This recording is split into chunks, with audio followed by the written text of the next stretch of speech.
Yeah, good morning, Yasharala. I got my homie in the building, man. First one in the building, my man Judah Morneth in the building. Formerly known as Negro Leagues. My man to hit the like button right away. That's what I'm talking about. To Wabakwar, brother, to you, which means in the Hebrew, good morning. Crown Me 13, I see you as well. Shalom, good morning. It's your brother Priest Dan. Just ride with me for a little while, family. I'm on my way to work, as usual. So let's get the show started the right way. I think sometimes some of y'all forget that I'm Benjamin. I think people forget. So we're going to get it started off like we always do with some music. And we're going to do a Benjamin style this time, man. I got to remind y'all that I am from the tribe of Benjamin because I speak with an American accent. So Benjamin done threw me to the side.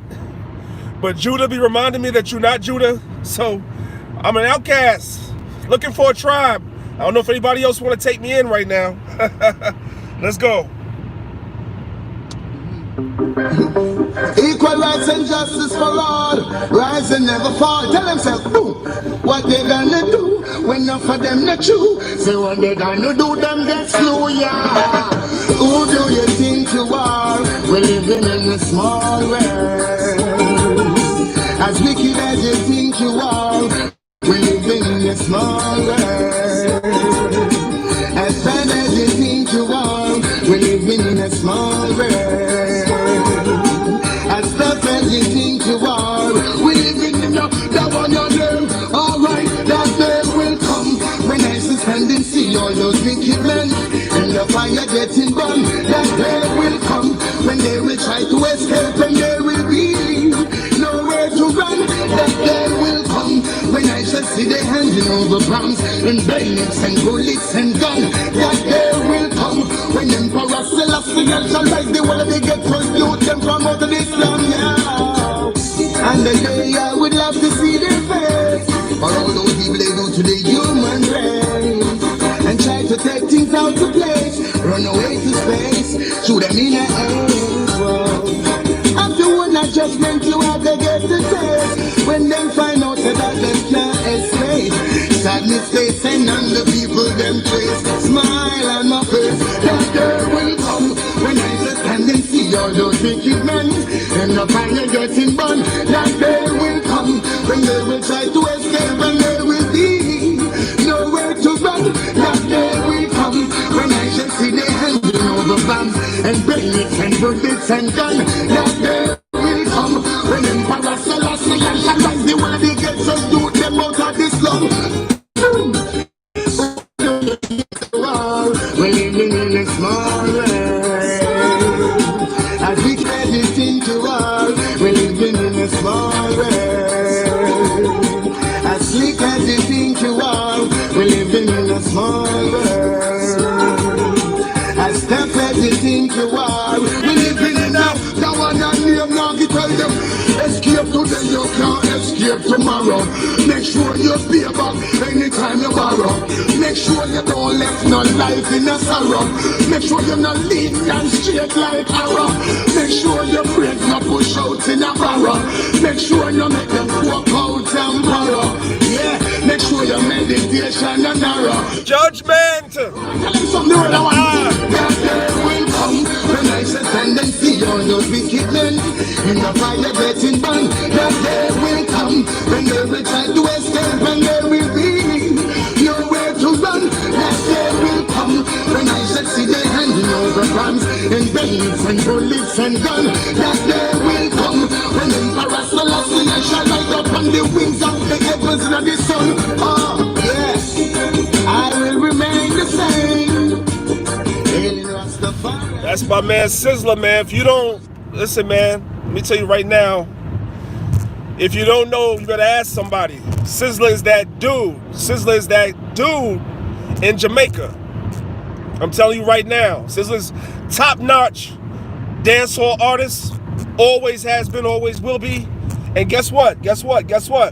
Sizzler calls on the name of Yahweh and his son Yahweh Shai. Sizzler knows he's an Israelite. He ain't all the way there. He's not all the way there, because you can clearly also hear sometimes he reverts back to that Rastafarianism and calling on Selassie, this one and that one. But there's video of Sizzler calling on the name of Yahweh. See, you know what? Before we get into you know what? Let me just finish saying what I'm saying. So that's one more amongst many, many more confirmations that we have of people that in this world are somebodies. They make, they're musicians, artists, sports figures, man. This Israelite movement is everywhere, man. That's why Paul said in the book of 1 Corinthians, he said, unknown, but well, to act like they don't see us. The mainstream media tries to act like they don't see what's happening. The only time that we make it to the mainstream media is if something goes wrong. The 1 or 2 times that there's something goes wrong, then we make the mainstream media, right? You're talking about a movement, an Israelite movement worldwide that has millions of adherents, millions. You have tens of thousands, if not hundreds of thousands of Israelites that are adherents here in America, but I'm talking about worldwide, North, Central, South America, on the continent of Africa, over there in Israel. You have millions of adherents to this truth, that they're Israelites, at least to the truth of people being Israelites. I won't say this truth, but they know that they're Israelites, okay? And so when one bad thing happens, or 2 bad things happen, or 5 bad things happen, those things make the mainstream media as if a few isolated incidents represents the whole awakening, which is nonsense. Here it is, you have, listen, here it is, you have a channel. I don't know if you brothers and sisters know about this channel.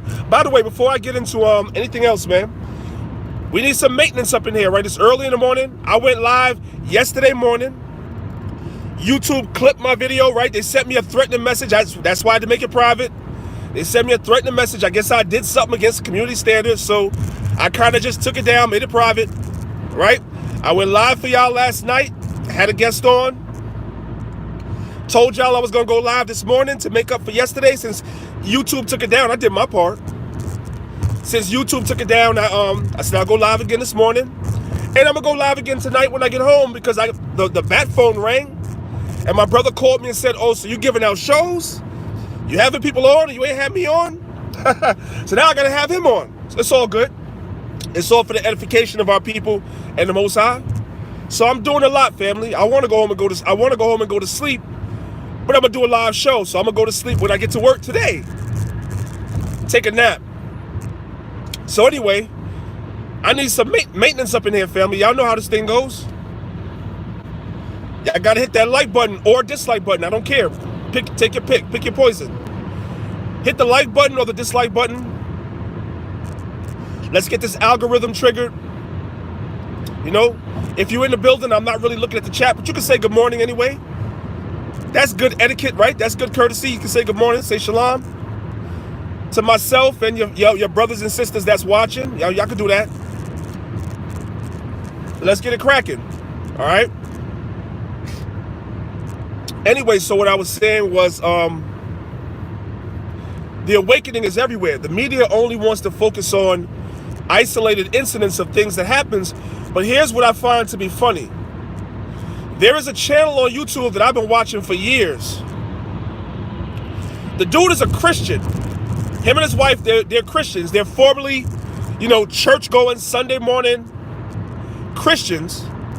But now they don't go to church no more, although they still believe in Christianity. And they have a whole 2 channels dedicated to the corruption that goes on in the Christian church. I'm talking about everything from murder, like pastors murdering their wives, pastors murdering members, church members pulling guns on other church members in church, a pastor slapping and punching a 65-year-old woman. Okay, I mean just the most heinous.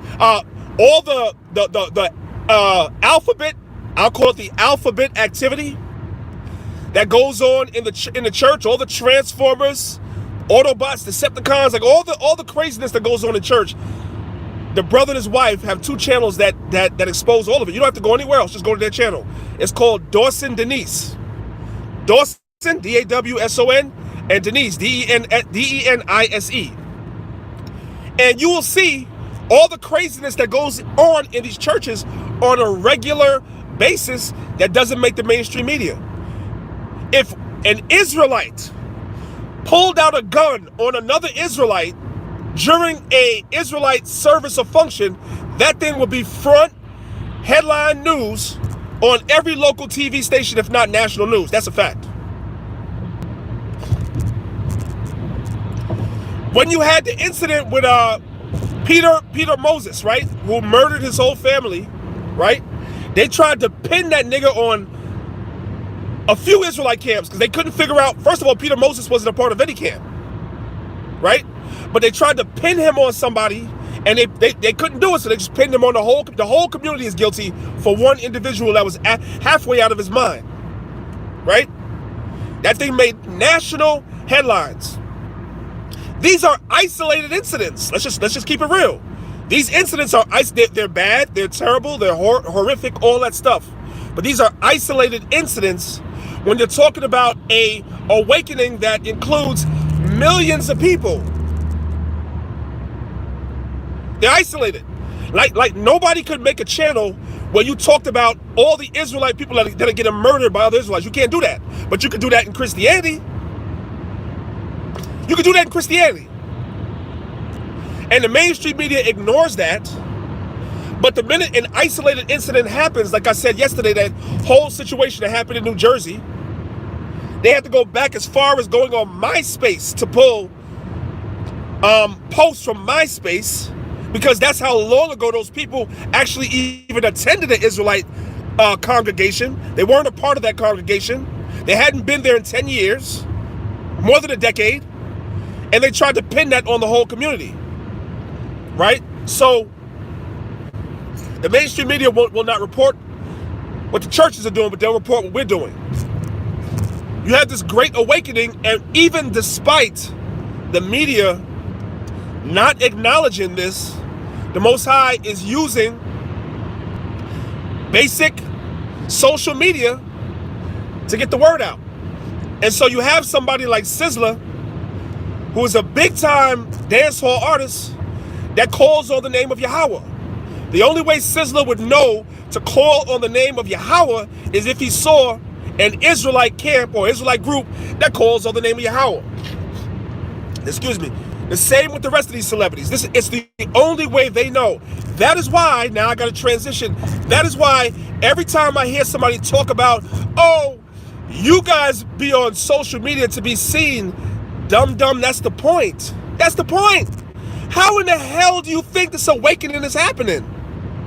How in the hell do you think so many celebrities are finding out about the Israelites? It's through social media. So brothers are not posting on YouTube and Instagram and everything else. And Twitter, how in the hell are these people finding out? It's through social media. You're supposed to want to be seen. The Bible says your teachers shall not be removed. Your eyes shall see your teachers, and your teachers shall no longer be removed into corners. Something that's in a corner is out of sight. Out of sight, out of mind. The Bible also said we should be made a spectacle.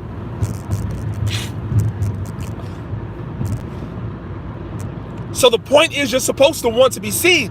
Just make sure that when you are being seen, people are seeing you in your best light, right? That the image that you're putting forth to your people is your best image. Like I always tell people, everything that happens at camp doesn't necessarily have to get uploaded. That's my philosophy. Some things are not good for edification. They're just not.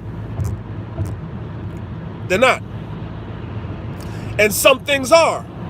Sometimes things get out of hand when we go to camp. People get angry, right? And sometimes those exchanges, get a little out of hand. And you know, it's the people online watching are not edified sometimes by when things get a little bit out of hand. I'm not talking about a heated exchange where you're exchanging words and you're exchanging scriptures with somebody. I'm not talking about that. I'm talking about when things get out of hand. You know, somebody comes to the camp and pulls out a knife, like happened to us. You know what I'm saying? Y'all will never see that on YouTube. You won't see it because what's the point? What's the point? You know, the word of the Most High was cutting, so the devil wanted to get to cutting. You know what I'm talking about? That's why some of y'all don't want to go to camp, because you're scared. I'm just keeping it a buck with you. You know, I'm saying some of y'all, hey, they say if it don't apply, let it fly, right? All I can tell you, if brothers wasn't making a spectacle of themselves, I would have never saw them. The first time I saw Israelite camp, they were making a spectacle of themselves. They were not hid in a corner anymore. They were on the street. That's the first time I saw an Israelite camp. That's the first time I saw Israelites on the streets. And I thank the Most High every day, because I don't think I would be here today if that wasn't the case. I don't think so. There was no YouTube in 1992. There was none of that. No, excuse me, 91 when I first saw the camp in Times Square. I came in 92. There was no YouTube. So the only way for brothers to get the word out was to be outside. Why do y'all think the Bible refers to our leaders as the gates? I keep telling y'all that. Yeah, like you read that in Jeremiah 14:2, and some of y'all read right past it. Why does the Most High refer to our leaders as the gates? Because that's where they stood. That's where the prophet stood, the teacher stood, the priest stood. When they wanted to get the people's attention, they stood in the gates. The openings of the city, the chief places of concourse, the eye of the needle. That's where they would go. Where the people could see them so that they could hear the word.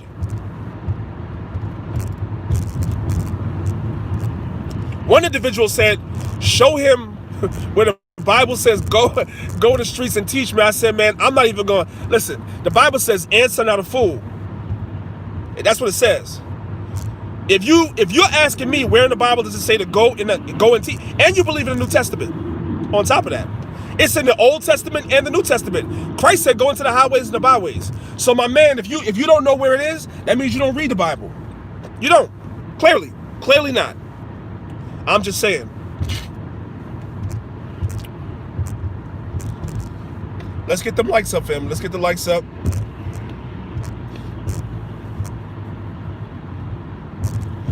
I was actually gonna the plan was if I was able to leave that live up I did yesterday, I wouldn't have to do one this morning, and I could just breeze into work listening to some music.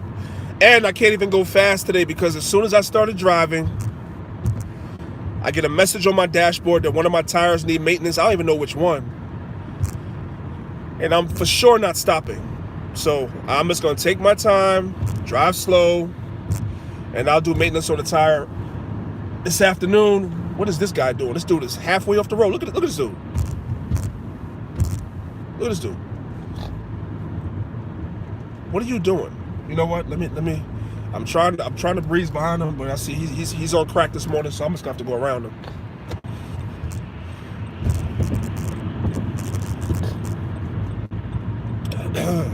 Yeah.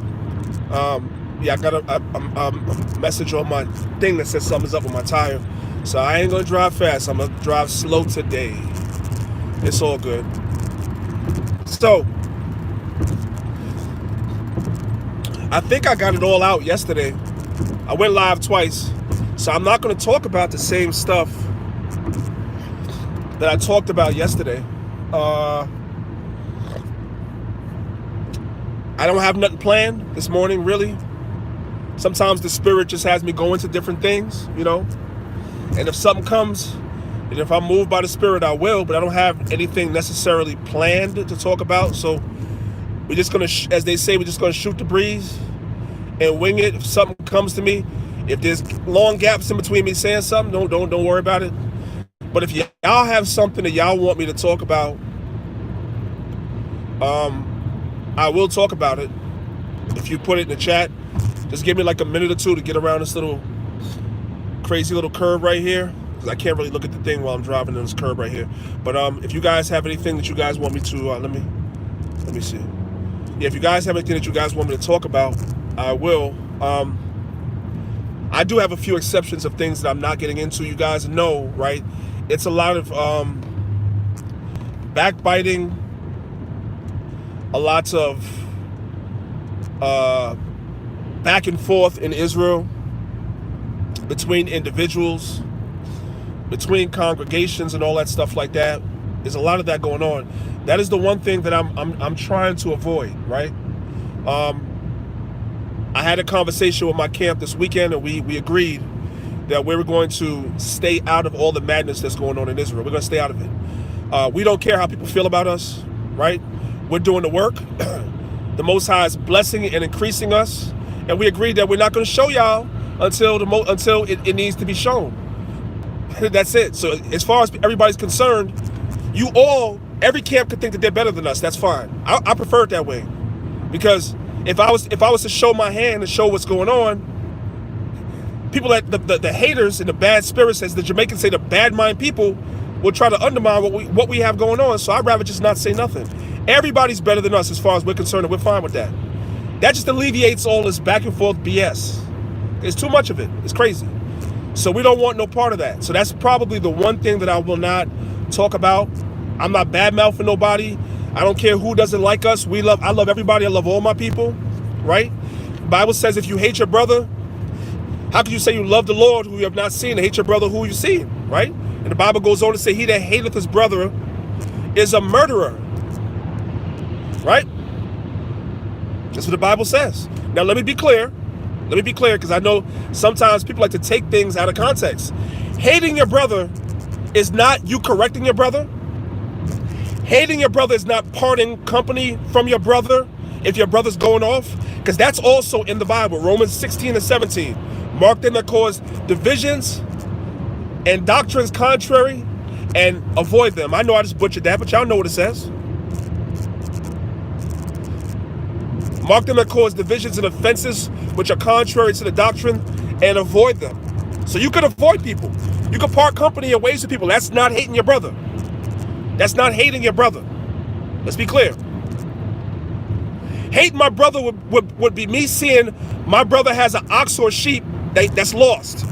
And I see my brother's ox or sheep that's lost that he's looking for, and I don't tell him. That's hatred towards my brother. If I can do good towards my brother, if I see my brother ox is in a ditch, and I have the ability to take it out, and I know that his livelihood depends on that ox, and I'm gonna leave it there because he and I have differences, that's hating my brother. Because I would see my brother starve. I would see my brother starve and lose whatever it is he has, because that which is his livelihood that he was looking for, that I saw, I let it stay there because I have hatred in my heart towards my brother. That's hatred. That's what we're not supposed to do. I don't have that for nobody. Let's be clear. Let's be clear. I don't hate nobody, but I also don't have to co-sign BS wherever I see it in Israel either. And I will never do that. I'm always going to be me. That's just what it is. So I just want to clear that up, because when I pull scriptures about hating your brother, I don't want nobody to get it twisted and think, well, if you don't hate your brother, then you wouldn't have a problem. You know, I can have a problem with BS. It doesn't mean I have a problem with you. Okay? Doesn't mean I have a problem with you. Let me just say that clearly. The Bible says, hate the evil and love the good. But you're not supposed to hate your brother. So, you know, like I said, if you guys want to talk about anything, I'll talk about it. Just, you know, not the folly, right? And I spoke with General Hotshot last night, and he has the same sentiment that I have. What I say, I stand on what I say, and then I move on. I'm not gonna keep I have the same drop zone. I have the same drop zone every day. I think I'm gonna stop going live too early and start going live when I come to this point, because I have the same drop zone every day. So my bad. But we back. Man. So yeah, like I said, I was talking to General Hashar yesterday, and we agree, man, we're just gonna stay away from all the madness that's going on in Israel and just do the work. If you have time, listen carefully to what I'm saying. Okay. I'll answer your question in 1 second, out of one. If you have time, and this goes for anybody, including myself, if I'm guilty of it, then it goes for me too. There's no respect of persons in judgment. No, it's not your data, King. It's not your data. That's my little drop zone I have every day. I got to remember not to go live until I pass that, right? Yeah, so there's no respect of person in judgment. So what I'm about to say goes for me too. If you have time to take to social media to constantly engage back and forth with other Israelites, I'm not just talking about camps. I watch a lot of individualites morning, noon, and night on Facebook arguing with each other over frivolous BS. If you have time for that, you really need to examine yourself whether you're really in this faith or not. You need to. There's no way, with all that's going on, with all the work that needs to be done. The Most High said, pray for laborers. The harvest is plentiful, but the laborers are few. The people that's really putting their shoulder, you know what I'm saying, to the plow and really doing this work are few and far between, in conjunction, or I should say in comparison to how many of our people that need to be woken up, man. To how much work that needs to be done. There's not enough of us. So if the Most High reveals this truth to you, and you take this wonderful, beautiful treasure that the Most High gives you, which is this wisdom, and you use it, or I should say not use it and squander it, to be going back and forth with your brothers, shame on you, man. You really need to examine yourself if you're in this truth or not. You should not have time for that. Luis Martin, happy Hanukkah to you as well. Blessings to you. So, Judah mourneth, to answer you, to answer your question, I don't charge people to teach people the Most High's word. That's I'm talking about the scriptures, right? The Bible says freely receive, freely give. I'm not knocking nobody else. I know some camps charge you to be in their academy and all that. Hey, I'm sure that they have their reasons and their expenses, and maybe they're giving the people things that cost them to give to the people that's a part of that. I don't know, family. Everybody has their own reasons, so I'm not, because I know a lot of y'all like to read between lines. I'm not bad-mouthing nobody else. I'm saying we, LOI, Lions of Israel, we do not charge for the academy at all. If you want to be a part of the academy, you let me know. It's coming up in January, like I've been telling y'all. Whatever it is that you need to have, I'm going to provide for you. That's why I'm putting all the lessons in the form of a PowerPoint, so you will actually have the resources and the sources. Now, if you choose, I'm going to be pulling from different books and different extra biblical sources. I'm going to be pulling from those books that I have and giving you the actual quote, the actual page it's on, and everything. If you choose to go out and buy the entire books that I have that I'm pulling from, that's on you. You can go ahead and spend your money how you want. But I don't want nobody, listen, we live in the midst of a so-called pandemic.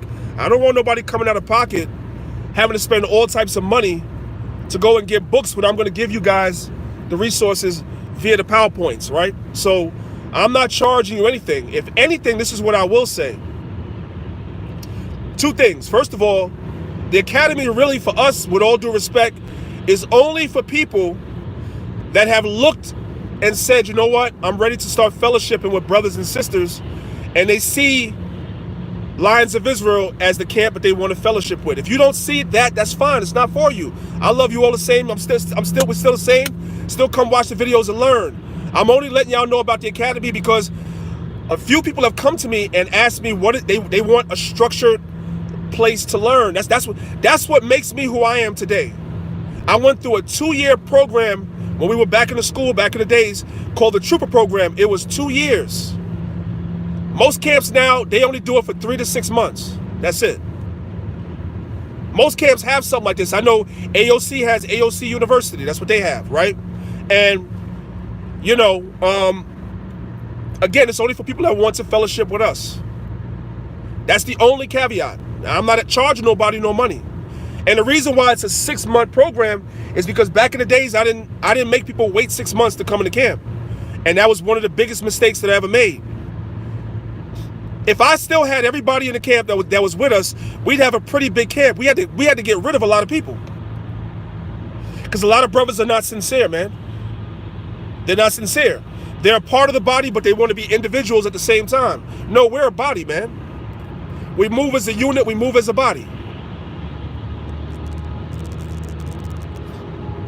So, the reason why we have 6 months, brothers, for my brother Junior Morton that asked, is because you know why you see so many videos about Israelites that were in camps, and then they make a video about how they hate all the camps, and all the camps are bad, and we're all evil, and we're all Masons or whatever like that. Listen, if I got some money, if I got paid off, somebody tell me, because if I short as F wouldn't be getting up at 3:45 in the morning. That just wouldn't be happening. If I got paid off, this wouldn't be happening. Tomorrow I gotta work 2 jobs, right? Which means I gotta sleep in my second job, I go to sleep in the goddamn chair. Okay? Who the hell does that? All the camps ain't bad and all the camp leaders did not sell out. That's some bullshit. But the reason why a lot of people end up in a wrong situation is the same reason why a lot of brothers and sisters end up in a wrong situation when you get married. You know why so many Israelites get married and you wind up getting separating and getting a bill of divorce, which Christ said you're not supposed to do? Moses gave you that bill of divorce for the hardness of your heart, and the Most High honored that thing because Israel was giving Moses hell. But from the beginning, it was not supposed to be so. And when you're in Christ, when you're in your house shy, if you put your woman away for anything save for fornication, you cause her to commit adultery when she get with the next dude. He committed adultery by getting with her. You committed adultery and the woman committed adultery. And it's all your fault. But that's another show. Because we got to get on this marriage thing too.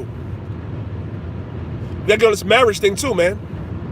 I give out counsel and I do marriage counseling. I give it out. And 90% of y'all don't listen to nothing I say. You just there just to be there. I don't even know why you bother calling me.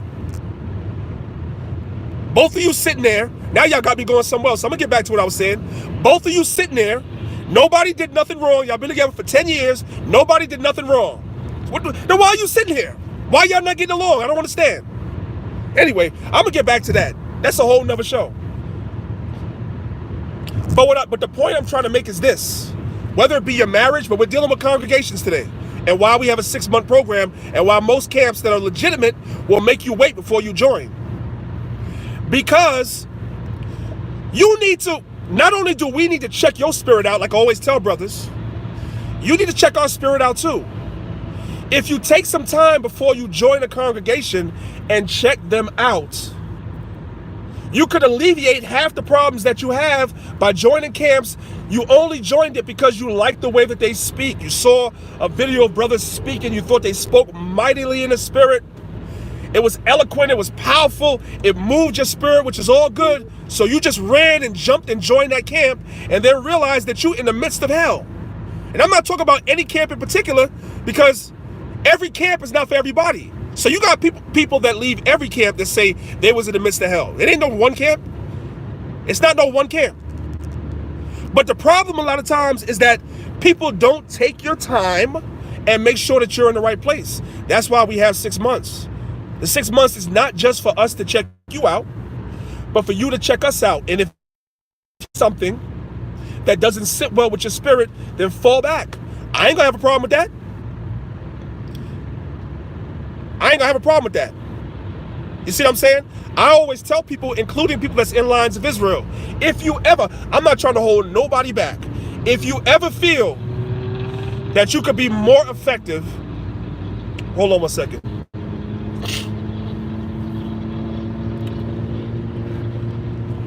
Yeah, I always tell brothers and sisters too, if you ever feel you could be more effective doing the work someplace else, go.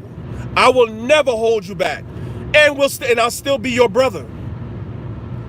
You are supposed to feel that you are in the place where you could be most effective doing this work. That's why I don't have a problem when brothers are in whatever camp you in and you feel like your camp is the best. I don't whine about stuff like that. I don't cry about stuff like that. You are supposed to feel that where you are is the best. If you don't feel that way, why are you there? You should be somewhere else. Period. So I got, some of y'all get offended when y'all hear, like me, I can say it because I talk to Captain Cesariak sometimes. I know sometimes brothers get offended when they be like, oh, if you're not with them and blah, blah, blah, whatever. I understand that, but brothers got to get out their emotions. They're supposed to feel that way. That's where they are. They're supposed to feel that way about where they are. And you're supposed to feel that way about where you're fellowshipping too. If you don't, you're in the wrong place. So I'll never hold you back. I'll tell you that in a minute. Oh, you don't feel like you can do it here? Then go Most High be with you. Straight up. I'm not trying to be a mega pastor. We're not trying to have 50,000 men up under us. None of that stuff, because for me, that is a headache. I'm too busy. I work 2 jobs. I have enough headaches with the brothers that's already with me. Yeah, I don't need 10,000 brothers. I'm good. I'm good on that.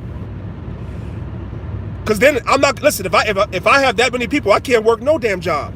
Because brothers are going to worry and sisters are going to worry me morning, noon, and night. I could already know what type of, because brothers and sisters are going to come in with all types of hell with them. You got brothers that come into camp, right? And we ask them questions and they be hiding it. You got all types of problems. You come in, we ask you, you don't say nothing. And then we find out you in the midst of hell once you're already a part of us. Like, brother, why didn't you tell us that before? You have couples that have come into camp. And we ask questions. What's the state of your marriage? Everything is wonderful. Everything is wonderful. Our marriage is wonderful. You go through your 6 months, then you get in the camp, then we find out y'all about to get divorced. Why in the blue blazes didn't you tell us that when we asked you? We could have been counseling your marriage from the time you came in, but you hid it. You hid it. You put on the front when you came around us like y'all was in the midst of a honeymoon and y'all hate each other's guts. And now that y'all about to divorce, now you come and sit that BS in front of me and talk about fix it. I could have fixed this 6 months ago. Sorry, man. I know I'm ranting a little bit. I'm having some flashbacks. Yo, hit that like button, please, or the dislike button. I don't care. I'm having some flashbacks because this is the stuff that we have to deal with when we bring people up in the camp, which is why my camp has always stayed small. Because sometimes we say to ourselves, man, we don't need. Listen, we already know who we got. And everything is running relatively smooth. And the minute you start introducing new people, you introduce chaos because they're not going to be honest. But I'm going against that because I get a lot of people that want to fellowship with us. That's why I'm opening up the academy to the public for the first time. That's why I'm doing that. That's why I'm doing that. But I must have you brothers that's reaching out to me know I'm going to ask questions. And you can't get offended. We ask questions because we have experiences with letting people in. Listen, if you have issues, we'll help you through your issues. That's what the brotherhood is for. That's what the body is for. What I'm saying is don't come in here hiding it and then springing it on us like a year later. Like, I've been going through this now for 10 years. Why don't you say something? Yeah, we're going to ask you this. If you coming in, you and your wife, we're going to ask you questions about your marriage. I don't want to know your business. But if you tell me everything is good, then I'm going to believe you that everything is good. I don't want to hear a year from now that y'all been hating each other for the last 5 years. You've been in our camp 1 year, but y'all hate each other for the last 5 years, but you didn't bother to say nothing. That's a problem for me. Because I'm the one that has to go now and have 50,000 counsels with y'all to try to make stuff right.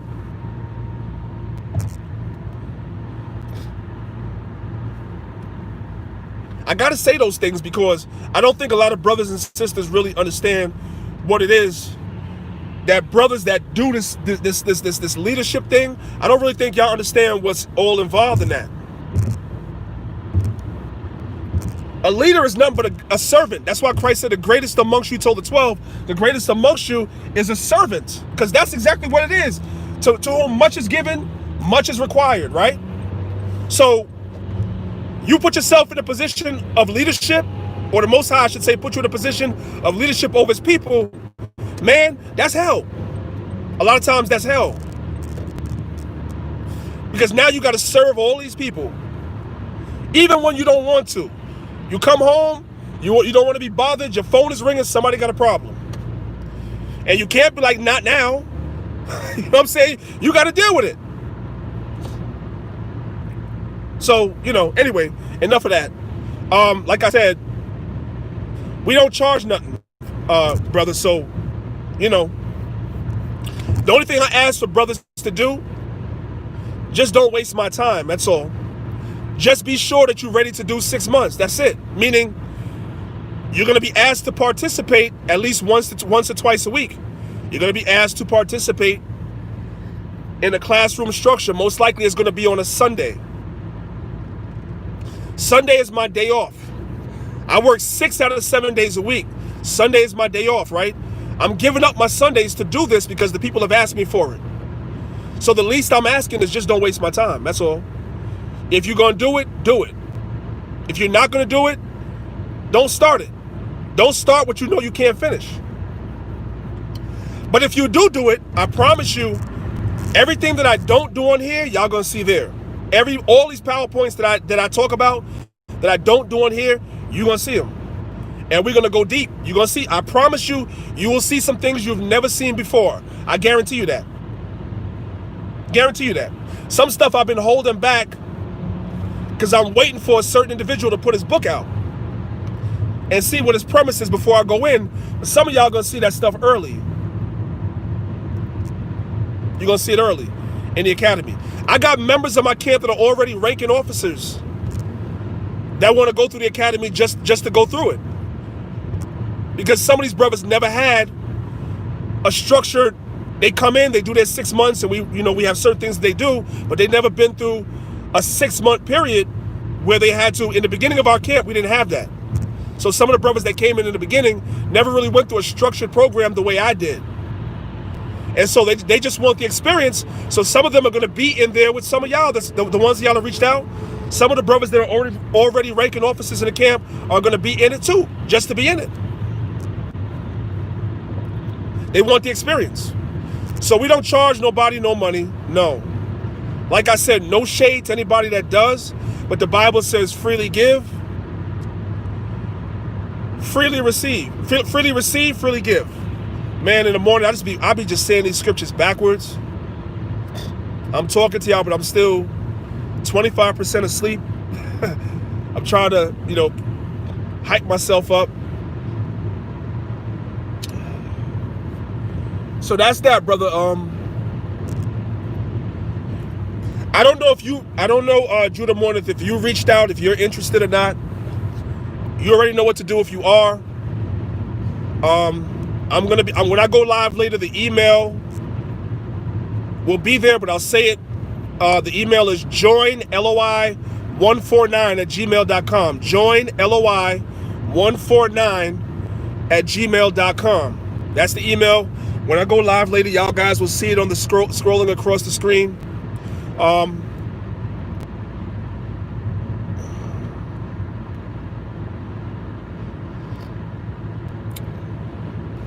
Yeah, all praises. I got Captain Tahan up in the building.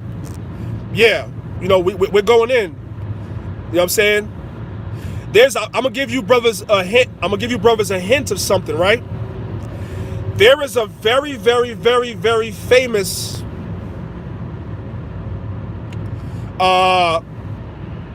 discovery that nobody talks about, that sheds light on the mystery of the Gentiles.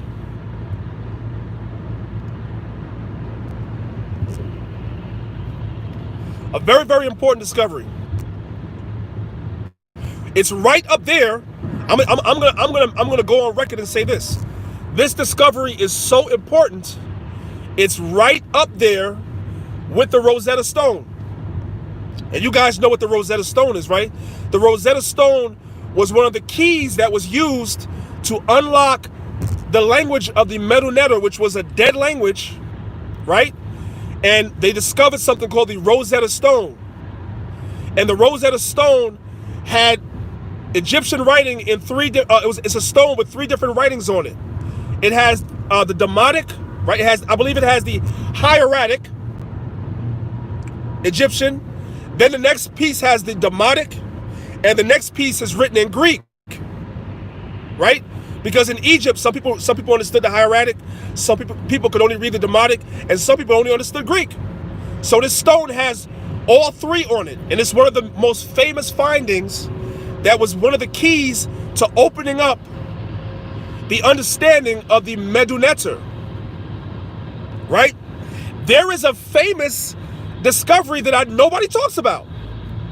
And I'm not going to give it away. Like I said, I'm waiting to drop my bombs in public at the right time.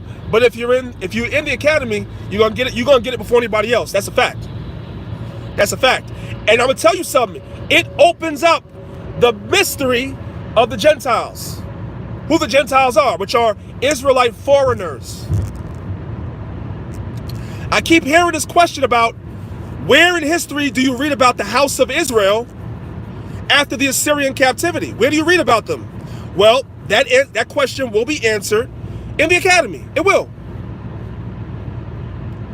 It will eventually be answered right here on Maccabeestv. But like I said, I got to wait for somebody's book to drop first to see what they're talking about. And then we'll go from there. All praise to the Most High. The Bible says the Most High will give us a mouth with wisdom that all of our enemies will not be able to gainsay nor resist, man. And the Bible also says to study to show yourself approved. And so that's what I do in my spare time. I do a lot of reading and research of extra biblical sources to validate the Bible. Not that the Bible needs to be validated by me. The word of the Most High is always good enough for me. But I know a lot of our people, they require these extra biblical sources. They want proof. They want tangible proof. This thing that we're in, I'm going to tell y'all something right now. Everything is not measurable by proof, by artifacts, by archaeology. Some of what we deal with in this is just faith. And faith is a gift that the Most High gives you. Either the Lord gives it to you or He doesn't. Some things we understand just by faith. And the reason why some people stumble at certain things is because the Most High has not given you faith. And one of the ways I can tell you that I have faith that this is the truth is because so much of what was taught to me, I have been able to go and verify myself. So much so that those things that I cannot verify, I believe in faith that them to be true because I've been able to verify so much. But the Most High is going to leave some things for you to have some faith, man. Everything is not going to be demonstrable with an archaeological find. And let's not forget, right, that much of the archaeology that they find are never released to the public. Let's just be real. All these museums, all these colleges, the Vatican, the Smithsonian Institute, all these places are suppressing information. I'll give you, brothers and sisters, a perfect example of what it is I'm talking about. You have those 500 stones that was found in Puerto Rico with the Hebrew writings.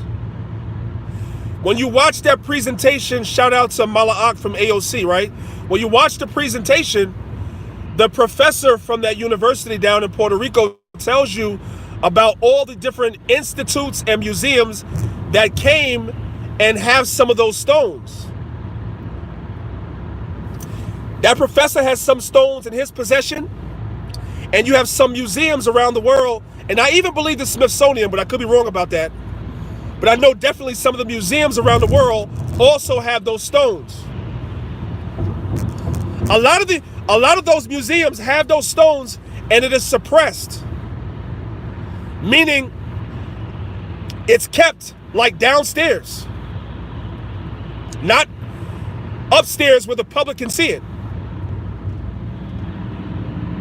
The reason why we know about these stones is because the professor came forward, because all these other institutions that also have them said nothing. Only amongst themselves. Don't you guys know, right? Don't you guys know? Well, before I do that, right? Let me say this. And I showed my hand once before. Probably won't show it again right now in public again until, again, a certain individual's book drops. Don't you know there are black images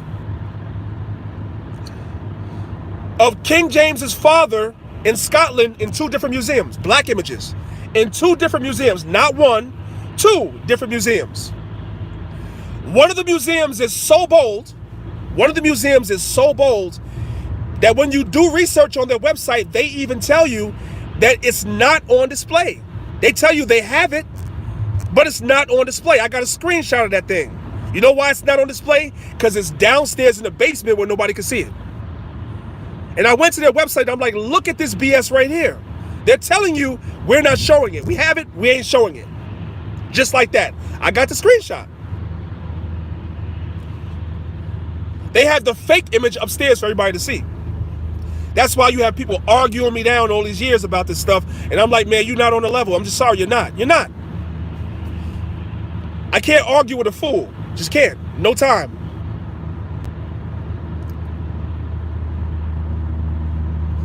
I remember a few years ago when we had this whole Kevin on trial thing, right? Now, let me say this. I'm going to say this. I don't care who don't like it. First of all, I mean, you know, everybody has their opinion, right? We did not lose Kevin on trial on information. The presentation that General Hashar and Nasi made, those questions have yet to be answered to this day. Period. Now, people want to say that things got a little testy, things got a little out of hand, you know, things got a little crazy up in there. You know, our team did not compose themselves the way we were supposed to. If you want to say that we lost the debate on that because we didn't present ourselves in a certain way, that's cool. But on information, we did not lose that debate at all. Those guys still to this day have yet to answer questions about how they were using crocodile dung as a damn contraceptive. Okay, we have records of. Listen, man, they what's his name? Jonathan Owens spoke about how David took all the foreskins and presented them to Saul, and then Nasi and Hashar showed how you had Egyptians that were killing people and they were taking the foreskins too. No, these guys don't want to address that stuff. But fine, here's why I bring that. Here's why I bring that up, though. I bring it up because in the lead up to the Kevin on trial debate, when Sarnetta interviewed Polite made a statement that I think went over a lot of people's heads, right? I don't know whether he was telling the truth or not about himself, but what he said was true. Whether it was true about himself or not, I don't know. But Polite told Reggie that when he was researching, he has a card where he has access to certain parts of libraries that the general public does not have access to. I know most of y'all don't remember Polite saying that, but I do. He said he has a card where he is able to get access to certain parts of the library that's not available to the public. You know what that shows you? That there is certain information that's being suppressed by libraries that everyone doesn't have access to. You have to have a special library card. You also have certain portions of libraries, certain libraries, period, that you can't go into unless you're a Mason or something like that. You just can't go in there, period. So it is certainly true that there's a lot of information that is suppressed, that they don't want people to know. So I believe, I'm speaking as a man, I believe there's a lot more biblical archaeology that has been unearthed than they tell us. Because they try to tell us that there's not much, which there is a lot, but they try to make it seem like there's not much. I believe there's way more that they unearth than they reveal. And when they find that stuff, they just suppress it. Because if they were to put it out to the public, it would just validate the Bible as being a true book. They don't want that. That's the point. So they suppress it. There's a great book that I have suggested to brothers a few times on this page, and I'm going to make the suggestion again. Later on when I go live, if you guys remind me, I'll show it to you. The name of the book is called To Eliminate the Opiate. The opiate being the Most High. To eliminate the opiate. If you don't remember the name of the book, if you're on my live later when I go home tonight, Most High willing, just be like, yo, preach there. What was the name of that book that you mentioned this morning? I'll show it to y'all. The name of the book is called To Eliminate the Opiate. It's a good book. I read it years ago. And it goes into the whole thing about how they suppress information. It's a whole tangled web of how they suppress information, and they strategically place people over certain departments in certain universities strategically. And those people, when they're put there, they're told that they have to suppress certain things. Certain things are just not allowed to come out, period. All right? It's a good book. So I believe as a man, I'm speaking as a man, and I'm speaking based on my opinion because I'm not talking about scripture right now. I'm talking about history and archaeology. I believe there's a lot more information that has been unearthed than they tell us. They'll give us some crumbs, but there's a lot more stuff that has been unearthed that validates the Bible. They're hiding it. And the Most High is allowing them to do that because some of this stuff, it has to be based on faith, man. Faith is what separates the sincere people in this truth from everybody else. Because some brothers and sisters, if you can't see it, you don't believe it. And that's never how the Most High operated.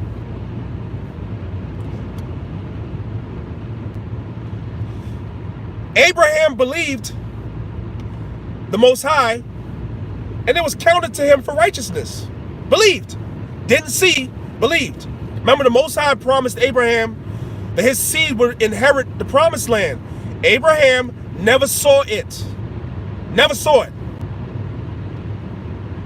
Isaac never saw it. Jacob never saw it. Moses saw it but couldn't go in.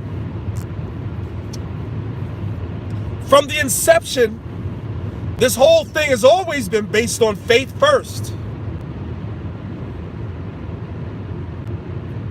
Yes, you're going to be able to validate many things that we teach. Yes. The Most High will cause you to be able to prove a lot of what we teach. And we do. But some things the Most High is going to lead to faith. Faith is what separates the sincere from everybody else. Our Lord Yahushua said, blessed is he that has not seen and believed. That's what he said. You got to remember, I always use this analogy. You got to remember, when Christ called the 12, it was a spiritual thing, right? Christ, the Bible doesn't say Christ gave them a breakdown. The Bible does not say that Yahushua showed them some archaeology. See this? This proves this and this proves this. See, this is the breakdown of Daniel 11 and Daniel 7. Christ said, follow me. and I will make you fishers of men. And the Bible says straightway, right away, they cast down their nets and they followed him because it was spiritual. They knew that he was the Messiah. They knew it. In the spirit. That's why later on, when Christ was asking his disciples, who do you say that I am? And they said, Peter said, you're the Christ. And what did Yahushua said? Flesh and blood have not revealed that to you, but my Father which is in heaven. This thing has always been based on faith first.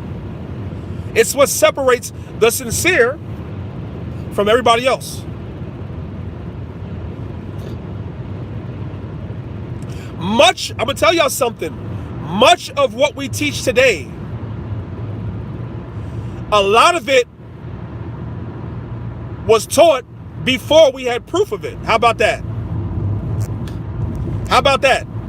A lot of what we teach as Israelites today, a lot of the proof of it came about later. Brothers were teaching certain things first just based on scriptures and the Most High revealing it to them. And then later on, brothers started reading extra biblical sources and finding information to validate what they were always teaching. Because brothers had faith first. They believed in the word of the Most High. And everything else came later.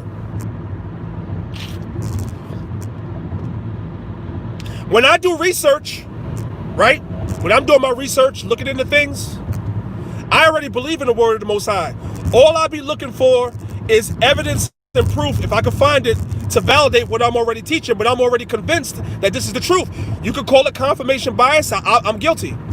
I believe in the word of the Most High. So yes, by definition, it's confirmation bias because I'm looking for information that validates what I already know to be true, which is the word of God. That's what they call in academia. They call that confirmation bias. But I can admit that I have that. Yes, I'm biased towards the Bible, 100%. The conscious community lies to themselves. They lie to themselves. They don't believe in the Bible, and all their research they look for is research to try to disprove the Bible. So they also deal with confirmation bias. The difference is they lie and try to say that they don't, but they do.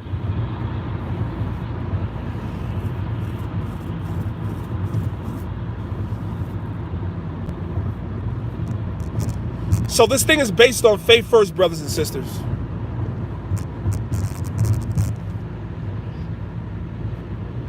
The Bible says to study to show yourself approved.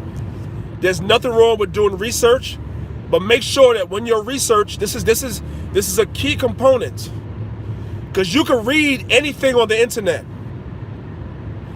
and you can read anything in a book. Make sure that your research lines up with the Bible. If you're reading something on a website or you're reading something in a book and it doesn't line up with scriptures, discard that part. And that's what separates some brothers, because some brothers, they start reading books and they go right the hell off because they start believing the books over the scriptures. Also, there is no academic course, there is no book or website that you can read that can give you the spirit of discernment or understanding. I've noticed that. And there's a reason why I say that, and I'm kind of speaking around it, because I already see some garbage that somebody's doing in terms of going against the Bible, right? They don't understand the way that book is alive, man. It's alive. And the reason why you can't see it's alive, because you're coming at the Bible from a purely academic perspective. And there's no spirit involved in your research. So you don't understand certain things spiritually, man.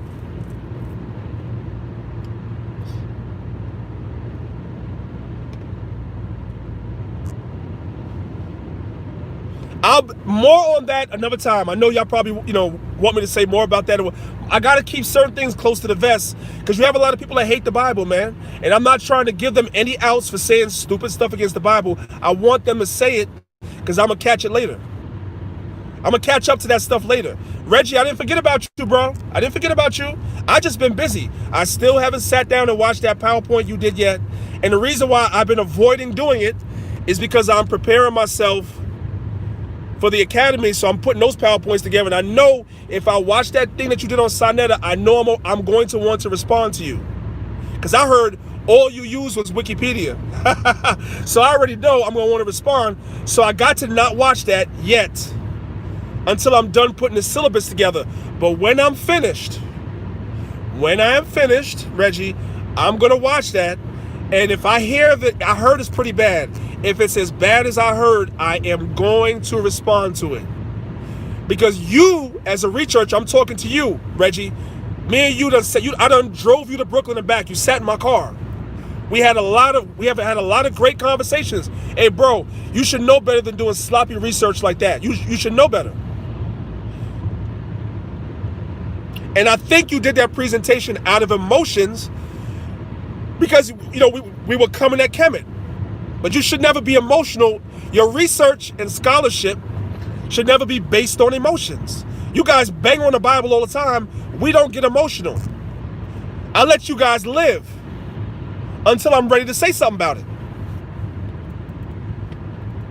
But the minute that we say something about Kemet, you guys are all in your feelings, man. Feelings. Nothing more than feelings. You guys in your feelings, man.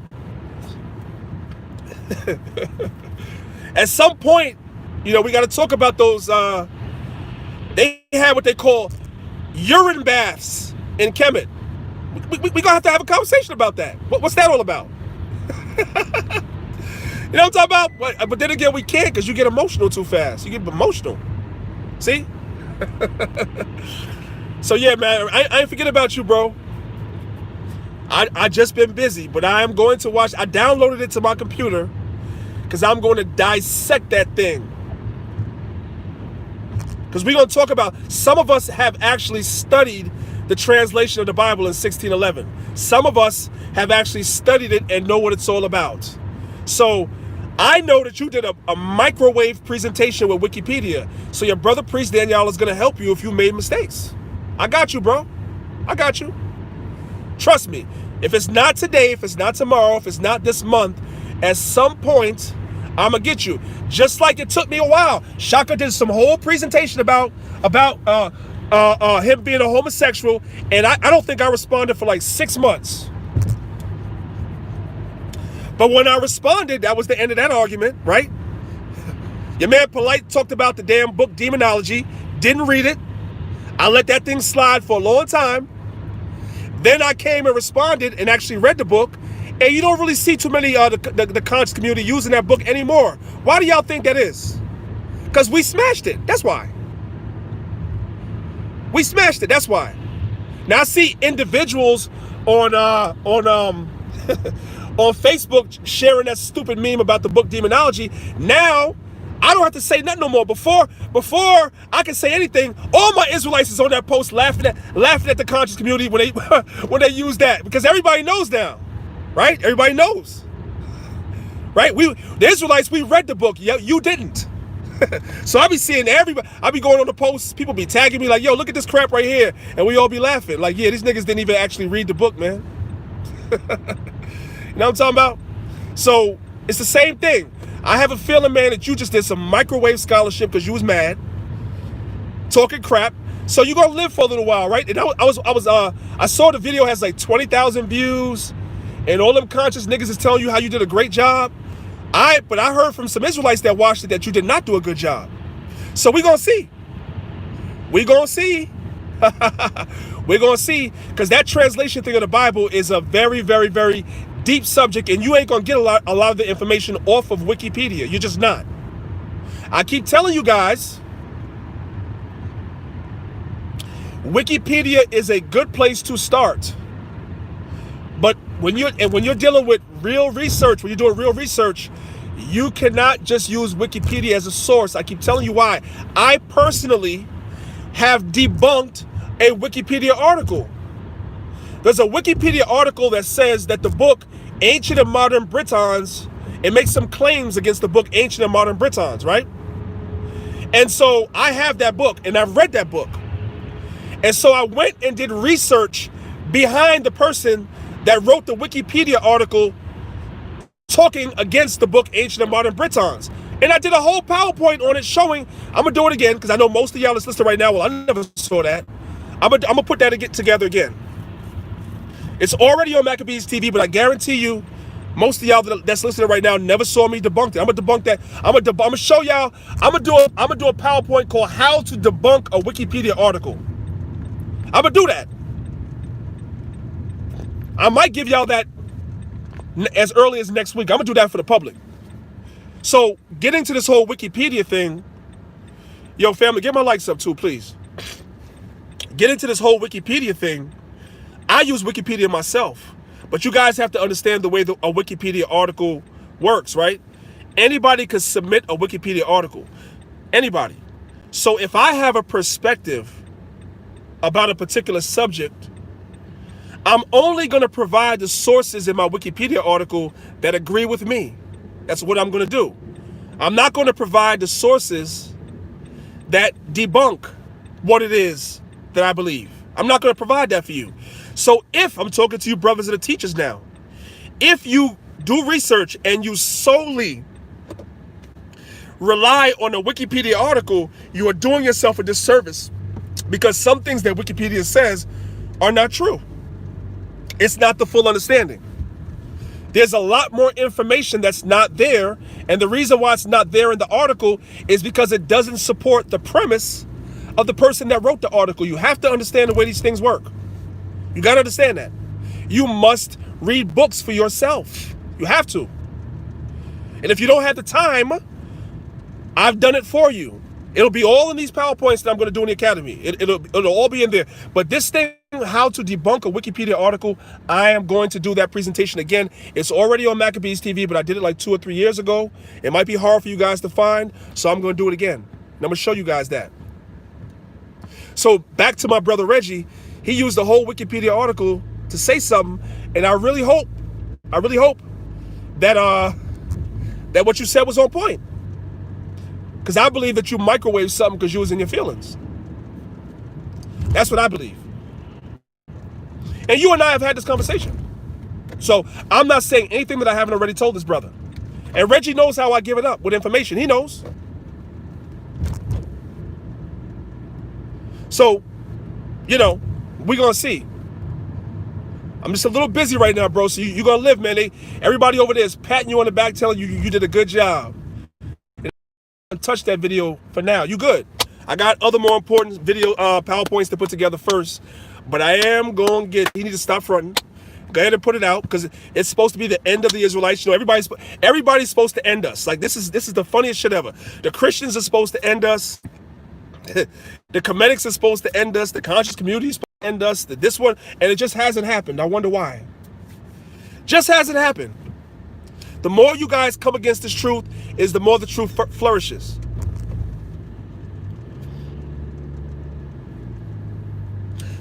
That's the spirit of the Most High, man. That's what it is.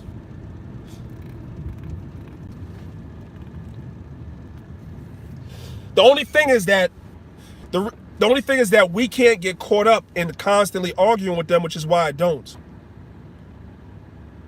I'm focused on preaching repentance, preaching the true gospel, which is not the laws being done away with. That's not no true gospel. The true gospel is that Yahushua made peace between Israel and the Most High. That's the good news. And now we could be joint heirs with Yahushua, the whole nation of Israel, both kingdoms. We can be joint heirs with Yahushua and rule this world, as was promised to us, and gain all the promises and all the inheritance that was promised to our fathers, Abraham, Isaac, and Jacob. We are now eligible once again as a nation of people to inherit those things. That is the gospel. That is the good news. Not the laws are done away with. That is pork chop eating Christianity. That's what that is.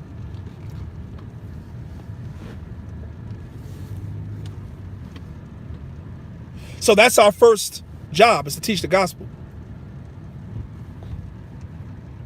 So I don't allow myself to get caught up with these guys all the time, but sometimes it's good, you know, to use these brothers as a teaching moment, right?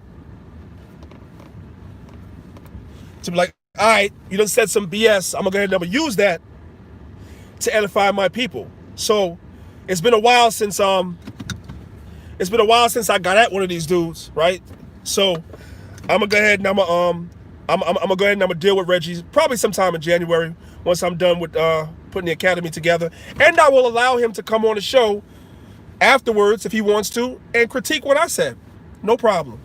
Because every time I do something, they always say, "Oh, you didn't allow me to come and respond." So Mika, I know you listening. You the go-between. You always over there. You always over here. So you can let him know I'm gonna get him eventually, and I'm gonna allow him to come on afterwards and say what he got to say. Okay? Okay. Well, I have a few minutes before I'm gonna get off. I have like 20-something minutes before I have to go inside. I don't know if anybody put something in chat that they wanted me to address or talk about. If there's anything that you guys want me to talk about, I'll talk about it. Oh shit, hold on a second now. Wait, what's today?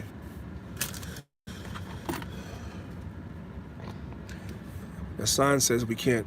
12/7, today is 12/8, so I'm good. All right, I don't want to get told. I'm good.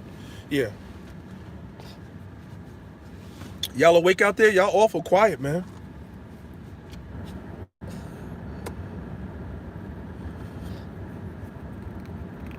All right, well,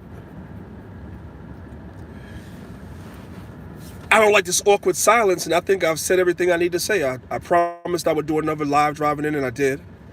So if you guys are not going to say nothing, I'm about to slide off in a second. So I will be, most high willing, live again this evening. I don't know what you mean by the 3 Bs. Nah, Yael got home. I just got to work. I don't know what you mean by the 3 Bs, so I can't address what I don't understand. Yeah, so I'll be live, Lord willing, this evening. Most high allow. The bat phone went off yesterday, and my brother said to me, if I'm giving out shows and I ain't give him his own show. So I got to give my brother his own show today to go in with his information. So I'll be live later on this afternoon. Somebody asked me, am I disappointed with the, I think, I can't see, I'm on the app. So when you guys are not commenting, the comment disappears. I think you said, am I disappointed with the dishonesty in the conscious community? No, because I didn't expect honesty at all. Now, let me say this about Reggie. Reggie's an honest brother. I believe Reggie's honest, and I believe he's sincere. But I believe sometimes he acts out of emotion because he's so protective of a Kemet. You know, more so than an actual bloodline Egyptian. You know what I'm saying? He's not that. But he's so protective of it that sometimes he acts out of emotion when we have disagreements about information. But I believe he's a sincere brother, and I don't believe him to be a dishonest brother at all.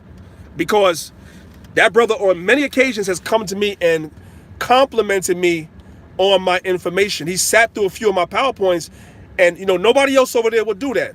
Jabari wouldn't do that. It's all love. I got love for Jabari, but he wouldn't do that. Garfield wouldn't do that either. But Reggie has done that. He'll come up to me and be like, yo, you know what I'm saying? I respect what you just presented. Yo, that was good information. I didn't know that. So he's an honest brother. So I can't put the dishonest label on everybody. That wouldn't be fair. You see what I'm saying? That wouldn't be fair. So I expect dishonesty everywhere. I'm going to hit you with something. I expect dishonesty in the Israelite community too. And there's definitely a lot of that too. Right here. So I can't even point my finger over there where we have that right here in this community.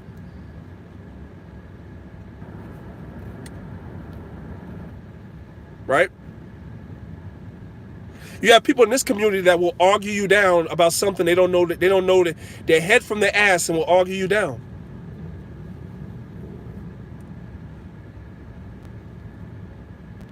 People will pretend like they know something that they don't know nothing about and argue you down. So how can I get mad at the conscious community when I experienced that right here? But you won't see me in the midst of a lot of debates with a lot of Israelites, because I'm listening, just like Dr. John Henry Clark said, and I agree with that. I only debate my equals. All others I teach. So if I know that you and I are not equals on a particular subject, whatever the subject is, if I know that I have more information on that particular subject than you, and here it is you arguing me, I'm not answering you, because I know and you don't know what the hell you're talking about. So I'm going to let you say what you got to say, get it off your chest, and I'm going to keep it pushing. There are some things that I teach, I don't ask people what you think, because I know that you don't know. And then there are some things that I don't know myself, because I don't know everything, that I will ask other brothers, hey, what you think about this? What you think about that? Right? Like, let's get into this whole thing. Now, I'm not even going to get into it right now, but I am going to broach the subject, right? I was doing some research on 2nd Ezra 13, because that's been one of the big hot button issues. So I quietly have been doing some research on it. And I came across some information, and I was like, I know what I take from this. I see how this validates what I teach. I'm going to say it again. I see how what I found validates what I teach. But let me go to some other brothers and ask them what they think, because I'm no expert in this particular area. So let me ask some other brothers what they think. Let me run this by some brothers that study too and see what they think. And we'll put our heads together and try to see what we come away with. So I don't know everything. So when I don't know, I'll definitely ask.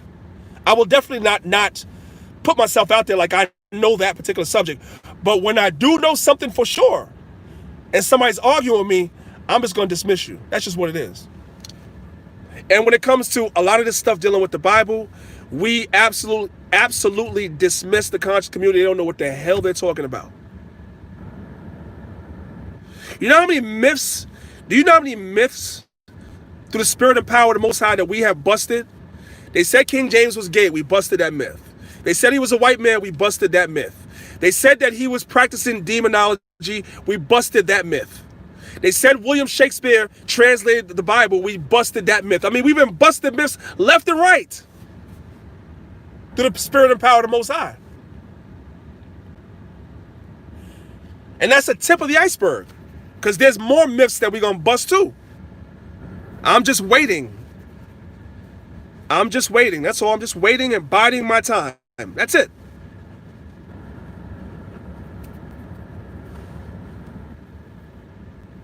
But like I said, that brother Reg, he's honest.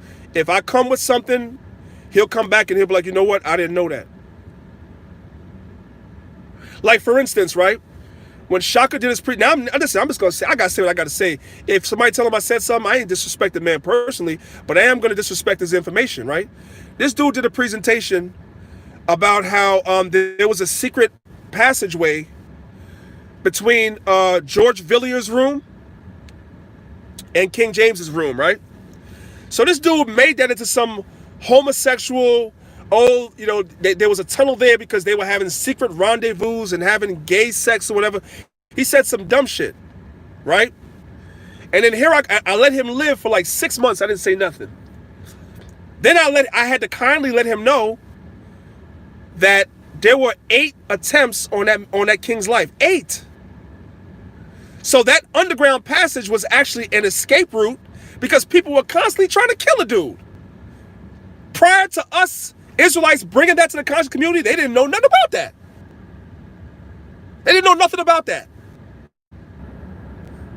Because they really didn't do deep research. All they did was they were just regurgitating what Dr. Wesley Muhammad calls ghetto scholarship. And the majority of people in the conscious community have what is ghetto scholarship. Wesley Muhammad was 100% right about that. It'd be ghetto scholarship, these stupid things that people say that they have not researched. And will argue you down. And there's some of that spirit is in the Israelite community too. That's a fact. Not just with history, but even with breakdowns of scriptures, man. Brothers using Galatians 5 wrong. Brothers using Colossians 2:14 through 16 wrong. We have had to correct all that crap. All of it. Galatians 2:15 wrong. Had to correct that.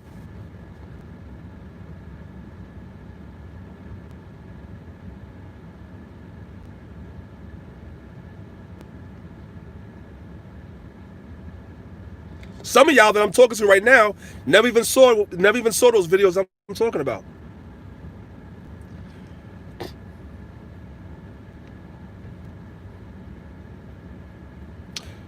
Yeah, they look pretty good, crowd me. In ratio to how many people is actually on, it's good. My people are actually, doing what they're supposed to do. No. Right, Judah Mornith. It's. See, I'm looking at the bigger picture, right? The bigger picture is this. This has, for me, I'm speaking for myself, nobody else. I know that this is the truth.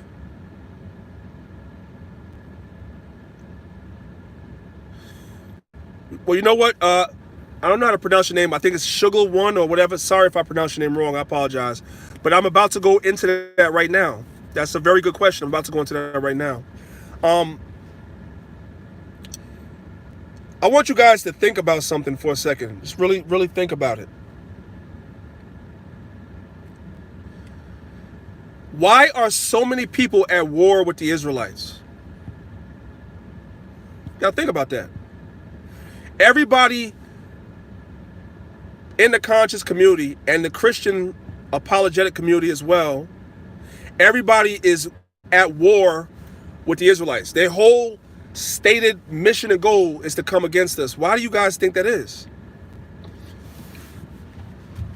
It is because this is the truth. This is the biggest threat to the status quo that there is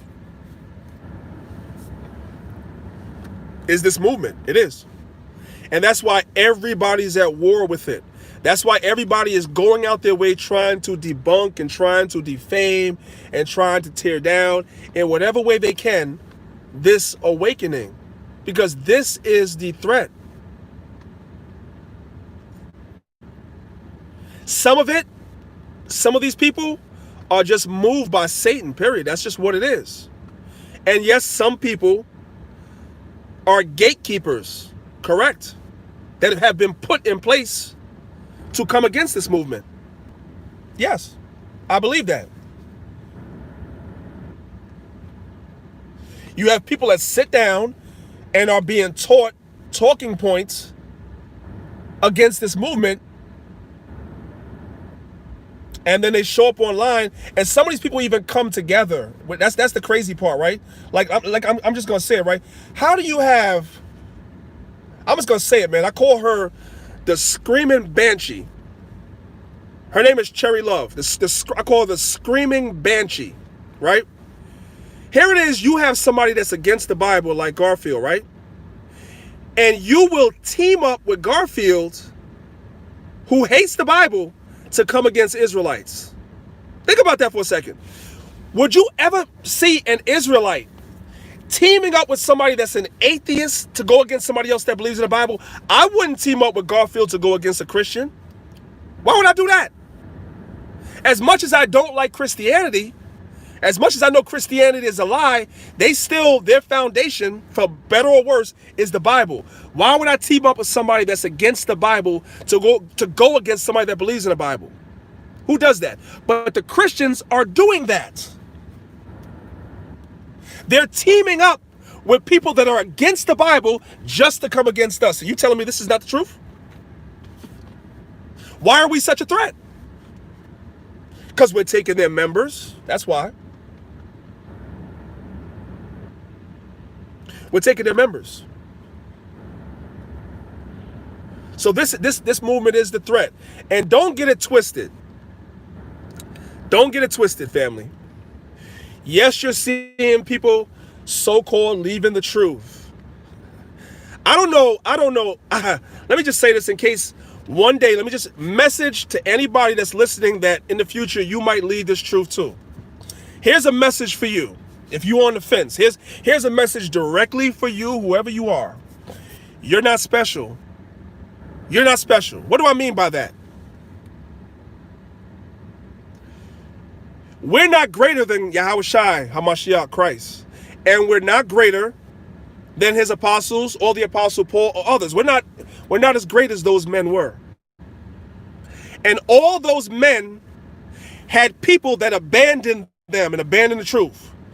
So how is it that we don't expect that we would have that in our day? For some reason, when somebody loses faith and leaves the truth, they think that it's something major happened, like the whole world now stops because you left. That's a form of mental illness. That is insanity. The world doesn't stop because of you leaving. You leaving does not mean that this is not the truth. You have to allow these people that call themselves leaving the Israelite community to leave. Hell, open the door for them on the way out. Like, hold up, let me open the door for you on your way out. Because we don't need you.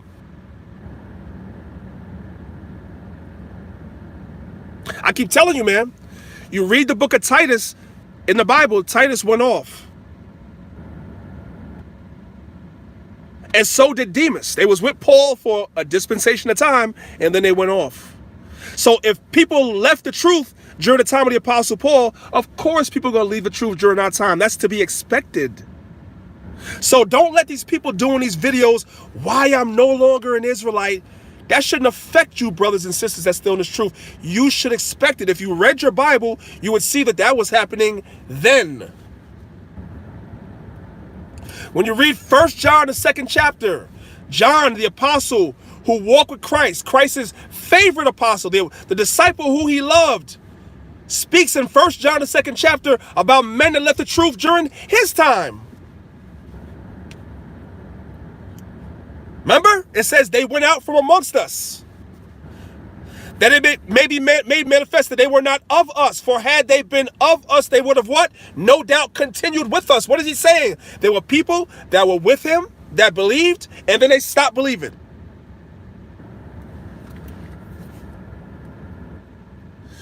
So why are we surprised when we see somebody making a video saying, why I used to be a Hebrew Israelite? You should expect it.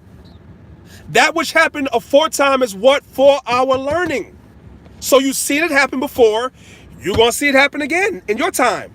Or else the Bible wouldn't be a true book. So when I see it, I say to myself, yep, the Bible's a true book. True book. I was watching a video yesterday of a sister that left the truth, and just like everybody else, all of a sudden, I think she thinks the world stopped because she said she's no longer Israelite. Now she went back to being a Christian. You know, the world doesn't stop for nobody. So I just have to say that in case anybody's on the fence, you're not sure, you're in the truth, but you're not sure now, you're not sure what, whatever. Hey, if you leave, I'll hold the door open for you. Because the truth don't stop for you. And guess what, family? If the Most High zap my spirit and take my spirit from me tomorrow, and I no longer believe, guess what, family? This is still the truth. And somebody needs to hold the door for my ass while I'm walking out and close it behind you. Because this truth don't stop for nobody. Not me, not nobody. I hope y'all understand that. Hope y'all understand that. This truth is not no one-man show about no man. The minute you start thinking that, you're finished. And that's something that ReUp used to say back in the days. I remember him saying that on multiple occasions on the Sabbath, in the Sabbath class, that if he went off, not to follow him. That's where, listen, I want y'all to understand, that's where I'm getting it from. He used to tell us that in the Sabbath class. And what happened? After a while, he went off with doctrines, the virgin birth, the comforter, all that nonsense. He went off and we didn't follow. So much for those clowns that were like, oh, you guys were following men. No, we did not. As soon as they came with that damn 12 kings, that damn virgin birth, that damn comforter stuff, we was like, shalom. We was out. We ain't following you because those are heresies. And this is the man that taught us. And we didn't follow him. And that's how you guys should be. The minute you hear me, if y'all hear me come tomorrow and tell y'all about some virgin birth, don't follow me. Don't. I'm telling you.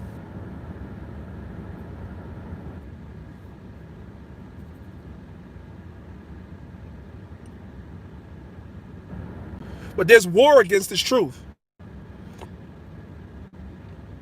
And some of our people are going to be casualties in this war. They're going to get caught up in this war. These people that are making war against the Israelite community. Because some of our people are so simple that they give, the scriptures tell you not to give place to the devil. Why would you sit down and watch a video of somebody talking about they're debunking Israelites and you know that you're not rooted? You really don't know the scriptures yourself. You're not rooted. You're not planted. You're not firm. Why would you sit down and watch that and take that into your spirit? And now you got doubts. That's your fault. That's your fault. So I'm going to hold the door open while you walk out because that was stupid. There's going to be casualties, though. I'm telling you. You brothers and sisters got to watch what you're taking into your spirit. You're not supposed to sit down and... Listen, I don't tell nobody what to watch.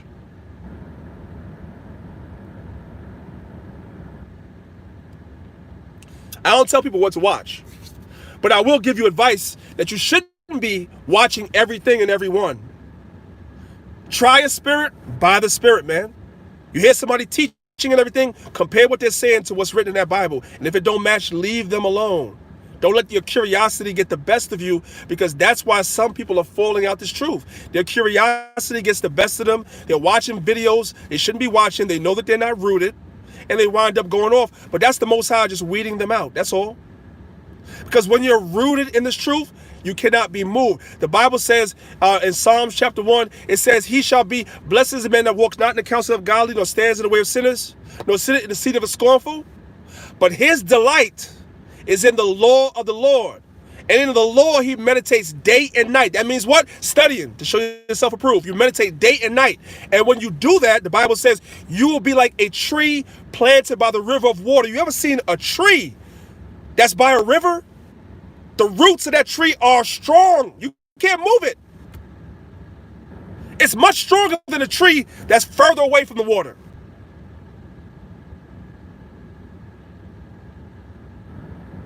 That's how you're going to be if you study and research. That's what you should be doing. And not taking in a lot of this crap into your spirit. But if you do, it's because the Most High allowed that thing to happen because you didn't do what he told you to do, which was to study, to meditate, to pray, right? And another thing, the Bible also says don't lean to your own understanding. The greatest amongst us all had a teacher. The only person that did not have a teacher in that New Testament is Yahushua. Now, I'm talking about when he started his ministry. Prior to him starting his ministry as a young boy, of course, he was taught certain things by his parents, so forth and so on. Everybody has a teacher at some point. Everybody. Some brothers and sisters are too proud to be taught. What you're not supposed, I want everybody to understand something. What you're not supposed to do is be a professional student for your whole life. That's what you're not supposed to do.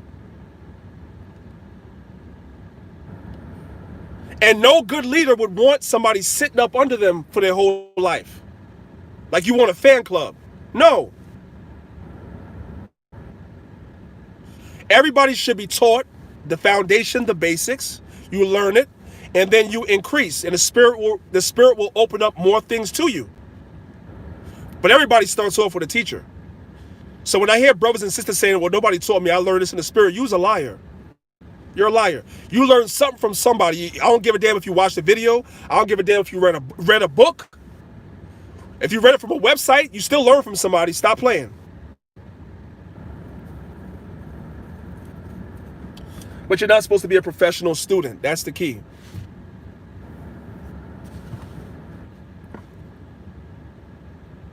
But you get the foundation so that when the winds come with your doctrines and they start blowing and the trials and tribulations come, which is the wind also, you're not moved left or right because you're rooted.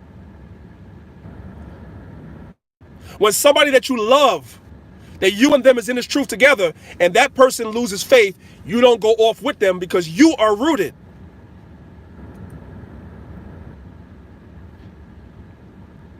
That's the difference. And that's what makes this truth, like I said yesterday, that's what makes this truth a hard deal, man. Some of y'all have friends in this truth that if your friend, your homeboy, your homegirl fall out, you gonna fall out the truth right with them. Because you're not rooted. Period. You know how many people I lost? For those of y'all that was on yesterday, I'm going to say it again. I've lost hundreds, if not thousands of people that I really loved in this truth that didn't stick around.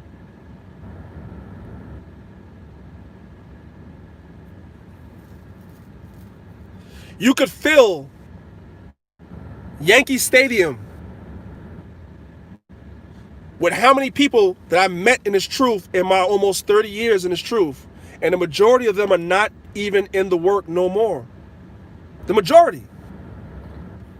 But I'm still here. I've lost a lot of people, but this truth is a cold deal. I had a choice. I choose the Most High and His Son, or I choose our friendship. I'm always going to choose. Christ said, if you love mother, father, sister, brother more than me, you are not worthy.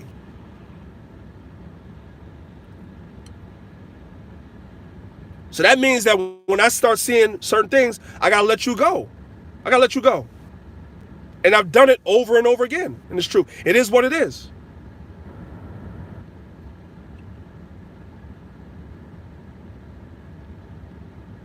But I don't want that for brothers and sisters. That's why I'm saying that I don't think brothers and sisters should feed their spirit with certain stuff that you see on social media. Shouldn't be listening to everybody that has a Bible open in front of them. Hell, if you don't trust me as a teacher, don't listen to me teaching it. Don't.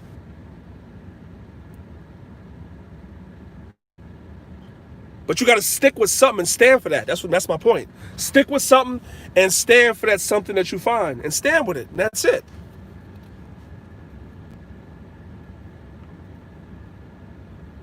Just make sure that you choose wisely. That's all I can tell you, man.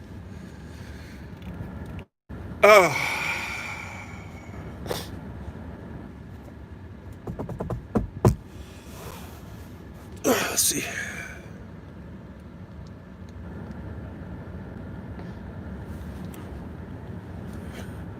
Well, Crystal, you might be a little late to the party, so I'll reiterate what I said before. Earlier in the live stream. There are indeed, as you would say, you know what? I don't want to say that there are bad camps. I think that's not fair. What I will say is that every camp is not for everybody, right? It's not. I said this earlier, so pardon me for those of y'all that have been on the whole time. I'm repeating myself. One of the ways that we can avoid joining what you would call a bad camp or being a part of a bad camp or having a bad experience is by making better choices. The same way we as Israelites are not making good choices in partners in our relationships, which is why divorce is so high in Israel. You see a sister that you like, you just lay with her. You see a brother you like, you just lay with him. I'm not talking about you particularly, sister. I'm talking about in general. And then you guys a month later realize y'all don't like each other. Now y'all don't want to be together because we're not making choices. We're not proving our spouse before we lay with them and making sure that your spirits connect. You might be physically attracted to somebody, but y'all might not be compatible outside of that. Which is why there's a proving or a betrothal period that is supposed to happen before you guys lay together. Well, what I'm saying is the same thing should be applied to picking a congregation that you're part of. Of course, you're going to see things out of certain congregations that you may not like. You may not like the way that they talk to people. You may not like the way that they treat people in your opinion, so forth and so on. So what you do before you join the congregation is you check them out for a while. Don't just look at some YouTube videos that they post up and be like, wow, they speak really well. I really like those guys. I'm going to get down with them. No. Take some time to really get to know that congregation. Check them out. Maybe go to a service or two or whatever, go around them a little bit and see if their spirit matches your spirit. For instance, in our camp, before you could be a member of our camp as a brother, you have to go through a 6-month period.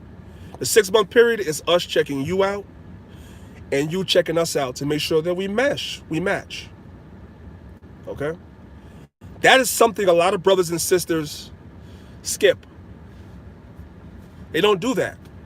And so they wind up in a situation where when they turn around, they realize they're in the wrong place. They have a bad experience with that particular congregation that they didn't really, and I'm not saying you, sister, I'm just speaking in generalities. They have a bad experience with that congregation that they're in. In a lot of cases, they didn't really try to prove that congregation and go and attend for a while and see what things were like. They just jumped in, full both feet in right away. And then what happens is that they find themselves in the midst of a bad situation, and then they leave that camp and they blame all camps. Here's my thing. You can't say all camps are bad because you haven't been in all camps. You don't know all camps. You don't know all camps. You don't. That's why you have to prove them. That's the point. There are some situations out here, I agree with you, sister, that are bad. But all camps are not bad. That is a lie. All camp leaders are not bad. All camps are not out here bashing their people down and stuff like that. That is a lie. One thing I stand on is, listen, the Bible tells you, I believe it's Proverbs chapter 26, the Bible tells you about a good name is to be desired more than gold. I pride myself on the good name that I have in Israel. Sister, I'm going to tell you straight. I've been in this way of life almost 30 years. And you don't hear a lot of BS associated with my name for a reason. So I'm living proof that all camps are not bad. And all people that lead camps are not bad people. I'm proof of that. Not to toot my own horn, but I got to call it like it is. Because I've spent my entire existence in this truth, cultivating my name to make sure that there's no mud attached to my name, that I'm not doing some of the things that were done to me. Because some of those things that you speak of were done to me. Because before I became a camp leader, I was a camp member. I've had things done to me. But you know what I said? I said, I'm going to be the change in Israel that I want to see. Instead of me sitting around complaining about what happened to me, because all the camp leaders weren't bad to me, but there were some. Some were good to me and some were bad. I patterned myself after the good ones. Am I perfect? No. Have I made mistakes? No. I mean, yes. But for the most part, I have a good name in Israel. Ask around.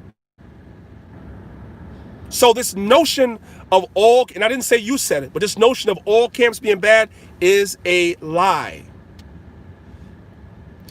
Israelites need to make better decisions in terms of choosing where they're going to fellowship and with whom before you do it, just like Israelites need to make better decisions with whom they're going to marry before they just lay down because they're filled with lust. Period. We make bad decisions in general in this truth, and then when things don't go our way, we're like, all women are bad. All that, we got to get rid of that word all in the Israelite community. Hear me good. And this goes for everybody. We got to get rid of that. You brothers that are laying down with these sisters without proving them, it doesn't go right. You realize you don't like her, and now all the sisters in Israel are evil and wicked. That's a lie. That's a lie. No, all the sisters in Israel are not evil and wicked and don't want to submit and all that. No, the woman you chose because she had a big behind and some big boobs, and you chose her, and you didn't prove her, and she turned out to be the devil, and that's your fault. Period. Choose better next time. And the same thing goes for you sisters. The brother speaks well. His beard looks great. He got gray eyes. He got big shoulders, right? Wears size 13 shoes. Oh boy, you gonna get with him. And he come up in your inbox, and you just excited out your mind, and you go and give yourself to that man and realize that you're one of 20. I never said you said, sister. You gotta listen. Listening is an art. Listening is an art. I have numerous times, and everybody hears me numerous times, said I'm not saying you. I'm not saying you. I'm speaking in generalities. You're not the only one that's listening. So I'm speaking in general. There's a lot of other people that's going to watch this after I'm done. So I'm talking to them too, not to you particularly. But like I was saying, you sisters do the same crap. And then you wind up finding out that that brother, he got you with about 6 other sisters. Right? And he laying with all of y'all. But yeah, that's about all he's doing. He ain't doing nothing else as far as being a husband to you at all. Now you want out the situation, but you didn't choose right to begin with. So here you come now on social media. Yo, all these men in Israel are full of FSHIT. I'm going back to the world. Now I'm going to become Kemet. Now I'm just, this, that, and the third. All these Israelite men are wicked. You doing the same thing that some of these brothers is doing, and it's your fault. It's your fault, straight up and down. Then you're coming to me for counsel. Oh, he don't treat me right. Sister, did you prove the brother? No. No. He was cute and he lay. Listen, let me tell you something, man. Listen, man. You have to be attracted to your spouse. You have to be. But if you don't base it on the person's spirit, you're guaranteed to have a problem. Because the same beauty that you see in that woman, the same beauty that you might see in that man, other people see it too. Other people see it too. But what else is there besides that? And I'm going to tell you something. I was this way even in the world before I came into the truth. I have seen the most beautiful women, right, that will open their mouth and you be like, oh, hell no. I'm just talking about the way they talk. Oh, hell no. I have seen, I used to work with a sister, man, a Bayesian sister, Benjamite sister, man, right? And this is like, I would say, I'm going back like maybe about 2015. I used to work with this Benjamite sister, right? No, maybe I'm going a little early, maybe about 2013. When I tell you that this sister, man, every man on the job wanted this sister, right? But for some reason, the sister always clung to me, and I wasn't trying to talk to her. Not because I'm better than anybody, I wasn't trying to talk to her, but because I didn't try to talk to her, she and I got close, and the way she would talk, I would say to myself, I'm like, she is not, I don't give a damn how she looked. I would never get with somebody like this.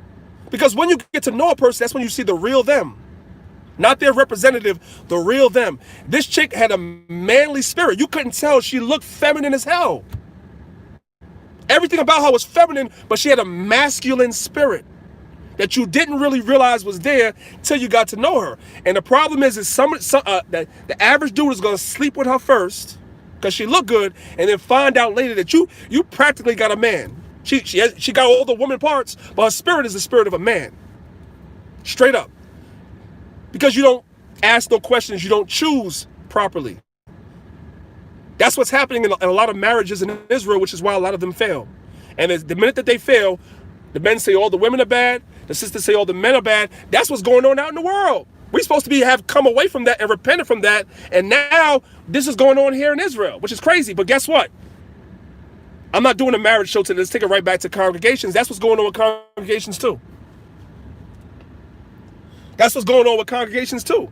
People are jumping in without actually sitting down and proving the congregation before you join it. And some camp leaders are just accepting everybody that comes to them and says, I want to be a part of your camp, and you just bring them in. We used to do that, and we got burned so many times, which is why we have had such a small camp for a long time. It is on purpose. Because you're going to go through 6 months, period. You're going to go through 6 months before we let you in fully. And it's for your benefit too, not just ours. Because we may like you, but you may not like us. We may not be for you. And I say all praises to the Most High because you avoided a problem and you could go someplace else and go where you're going to be happy and where you're going to be treated right and all that stuff like that. So I will admit to you that there's a lot of things in Israel that need to be fixed. A lot of camps have a lot of problems. I agree with everything that's out there, but I don't use the word all in Israel because all would include me, and I'm not going to include myself as one of these people or one of these camps that's out here destroying our people, because that's not what we do over here. And I think that most of y'all that have followed over the years, What I do, you guys know that I'm speaking truth to y'all. I deal with everybody the best that I can. Everybody knows that. So I reject the notion of the bad camp thing. I reject that. Just choose better. And again, sister, I'm not talking to you individually. I'm not. But a lot of people need to hear that. There are good congregations out here. And with what's getting ready to happen, a lot of you are going to wish that you were a part of a congregation real soon.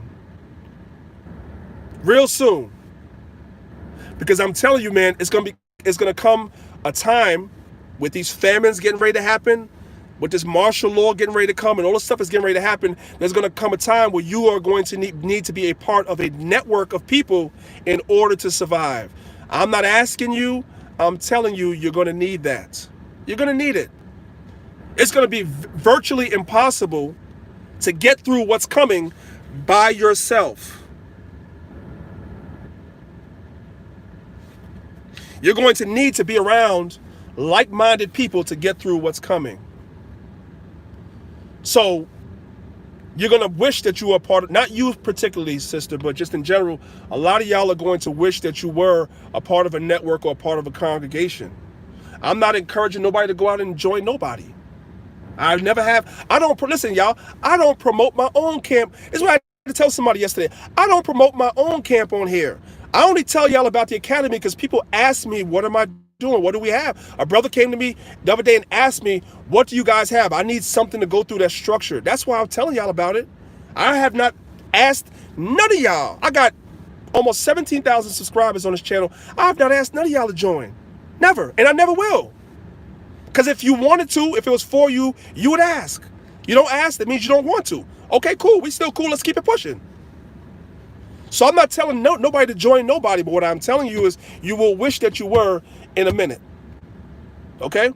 I keep telling y'all, especially you sisters, go watch that documentary When the Levees Broke, and I want you to see what happened to all these sisters that were on their own, that had no male. I'm not even just talking about a husband. You didn't have a brother, uncle, or father, nobody to protect you in New Orleans when the women ended up in that Superdome in New Orleans during Hurricane Katrina. All them sisters that were by themselves, God forbid, man, just go watch the documentary. You'll see what happened to them. You'll see what happened to them. The Bible tells you in Isaiah 53, a man is going to be as a hiding place. You better believe it. You better believe it. Don't believe me now? Believe me later. It's going to happen. Okay? So, I'm saying that if you know, some of you guys do want to fellowship, but you just don't know where to go. I just gave you guys, for the last 30 minutes, I just gave you guys the keys. Check everybody out. Don't check Lions of Israel. That's my camp. Don't check us out. I keep telling you, I don't promote myself. You could go check everybody else out. I'll give everybody else problem. Go check them out. But check somebody out and make sure when you choose right. That's the best advice I can give you guys. And another thing, transitioning real quick. Just to show you guys how much I don't promote myself, right? I got Maccabeestv. How often do I teach my camp lessons or stuff on this channel? I don't. Hardly ever, unless y'all really ask me. I don't. I save that for my channel because I'm not trying to promote myself or my camp. The Most High gonna send us who He wants. Period. Now, I had an issue yesterday on Facebook. So let me talk to some of you brothers and sisters about Facebook, right? We have a group on Facebook called Healthy Hebrews. And I have a group on Facebook called Maccabeestv to match this channel. When you guys, and I'm talking about every camp, when you guys come to my group, Maccabeestv, I'm going to start there. You guys are posting lessons from your Sabbaths, your street teachings, and all that. I allow you guys to post all your camp stuff in there. There is no other camp on earth that will have a group that will allow you to post your teachings from your camp in their group. I'm the only person that does that. I'm telling y'all something to show y'all how we don't promote ourselves. Lines of it, we don't. I allow everybody to post in my group your camp stuff. Even camps that say they don't mess with other camps, post in my group, and I let you. Because it ain't about self-promotion. But I'm going to tell you this. We have a group called Healthy Hebrews. The Healthy Hebrews group is the only group that I tell everybody when you come in there, this group is about health. Not about promoting yourself, your status, your camp. We're better than you. Our camp is better than you. That's the one place that we ask you kindly when you come in there, only post health-related information. And some of y'all do not respect. I already give you Maccabeestv to post all that stuff in there. Why must you post your camp stuff inside of a health group? And we kindly ask you, brothers and sisters, not to do it. And some of y'all do it anyway. So I'm going to tell you straight. If you do that in the Healthy Hebrews group, I'm going to remove you. If you didn't join that group to participate in sharing information concerning health and wellness in the Israelite community, which is much needed. If you can't put your camp banner down for like 5 minutes when you come into that group and just as Israelites, regardless of affiliation, just share information concerning health. If that's too hard for you to do, I'm going to kick you out. I'm letting you know straight. I'm going to kick you out. Because I already provided you a place on the Maccabeestv group on Facebook to put your camp teachings. I don't restrict. The only people that I've been kicking out that's been posting doctrines in there is these new Christian Israelites that's pushing this Lord's done away with crap. You guys are not allowed to post in there. Yeah, I blocked all you dudes and I kicked most of you out. You guys cannot post. But everybody else, regardless of what camp you're in, I allow you guys to post in the group. So post your teachings there. Push your camp there. Say that you're the greatest there. I don't care. Because some of y'all, you can't live without saying that you're better than everybody else. That's like breathing to you. Fine. Go ahead. That's the type. These are the type of people. These are the type of people that Sister Crystal was talking about. The ones that's all about self-promotion and glorification. I know exactly what she's talking about. The reason why I said what I said is because it's not all of us. All of us don't do that. If it was all about me, none of you guys could post in my group your camp stuff. It would only be Lions of Israel if it was all about us. That's why I'm saying that we ain't all doing the same thing. All camps are not the same. But you will respect the Healthy Hebrews group. You're going to respect that. That's the one place that I will not tolerate you posting. And guess what? I also don't post Lions of Israel teachings in Healthy Hebrews either. Because it is a health group. Hope everybody understands what I'm saying.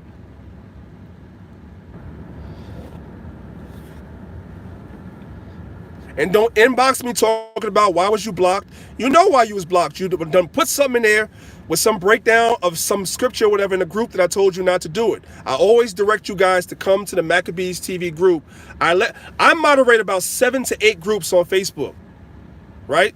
And I let you guys post in all these groups. The only group I tell you you can't post your stuff in is Healthy Hebrews, and I abide by the same rules for my camp as well. So I'm not even though it's mine, I still abide by the rules too. I don't need to see that's the thing. I don't need to promote myself or my camp. I know who I am.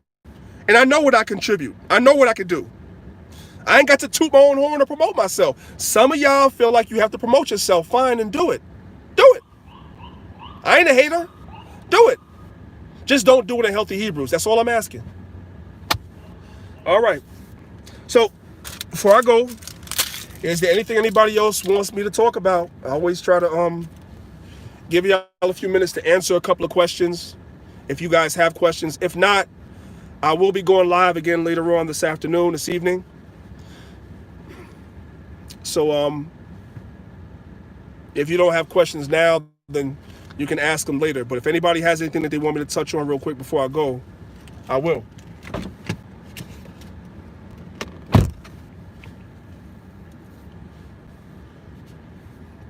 My man Tony White said he was waiting for me to say something. I'll be trying not to. I just want to teach, man. I don't be wanting to get involved in all this folly that's going on in Israel. But sometimes, man, the Most High says Israel is a hard-headed people. So They're hard-headed. Sometimes I got to make my head hard too. Like y'all head is hard because talking nice to Israel a lot of times doesn't work. My sister Shalom Nava said that a 90-year-old woman was given a vaccine. That's evil, man. That's evil. They're giving it to the most vulnerable of the community. A 90-year-old woman has a lower or a less optimal immune system than anybody else. Their immune system is the most compromised. That's what I was looking. That's the words I was looking for. A 90-year-old person, just like a newborn, has the most compromised immune system, and you shooting them up with some goddamn unproven vaccine. That's evil. But we live in an evil society, so I'm not surprised. All right, I'm gonna give y'all like 1 more minute to post a question. If not, that means you're tired of listening to me, and I'm gonna hang up.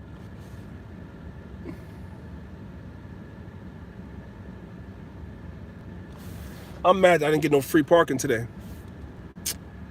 I actually have to pay for parking. I'm mad about that thing. Oh. And I got here early.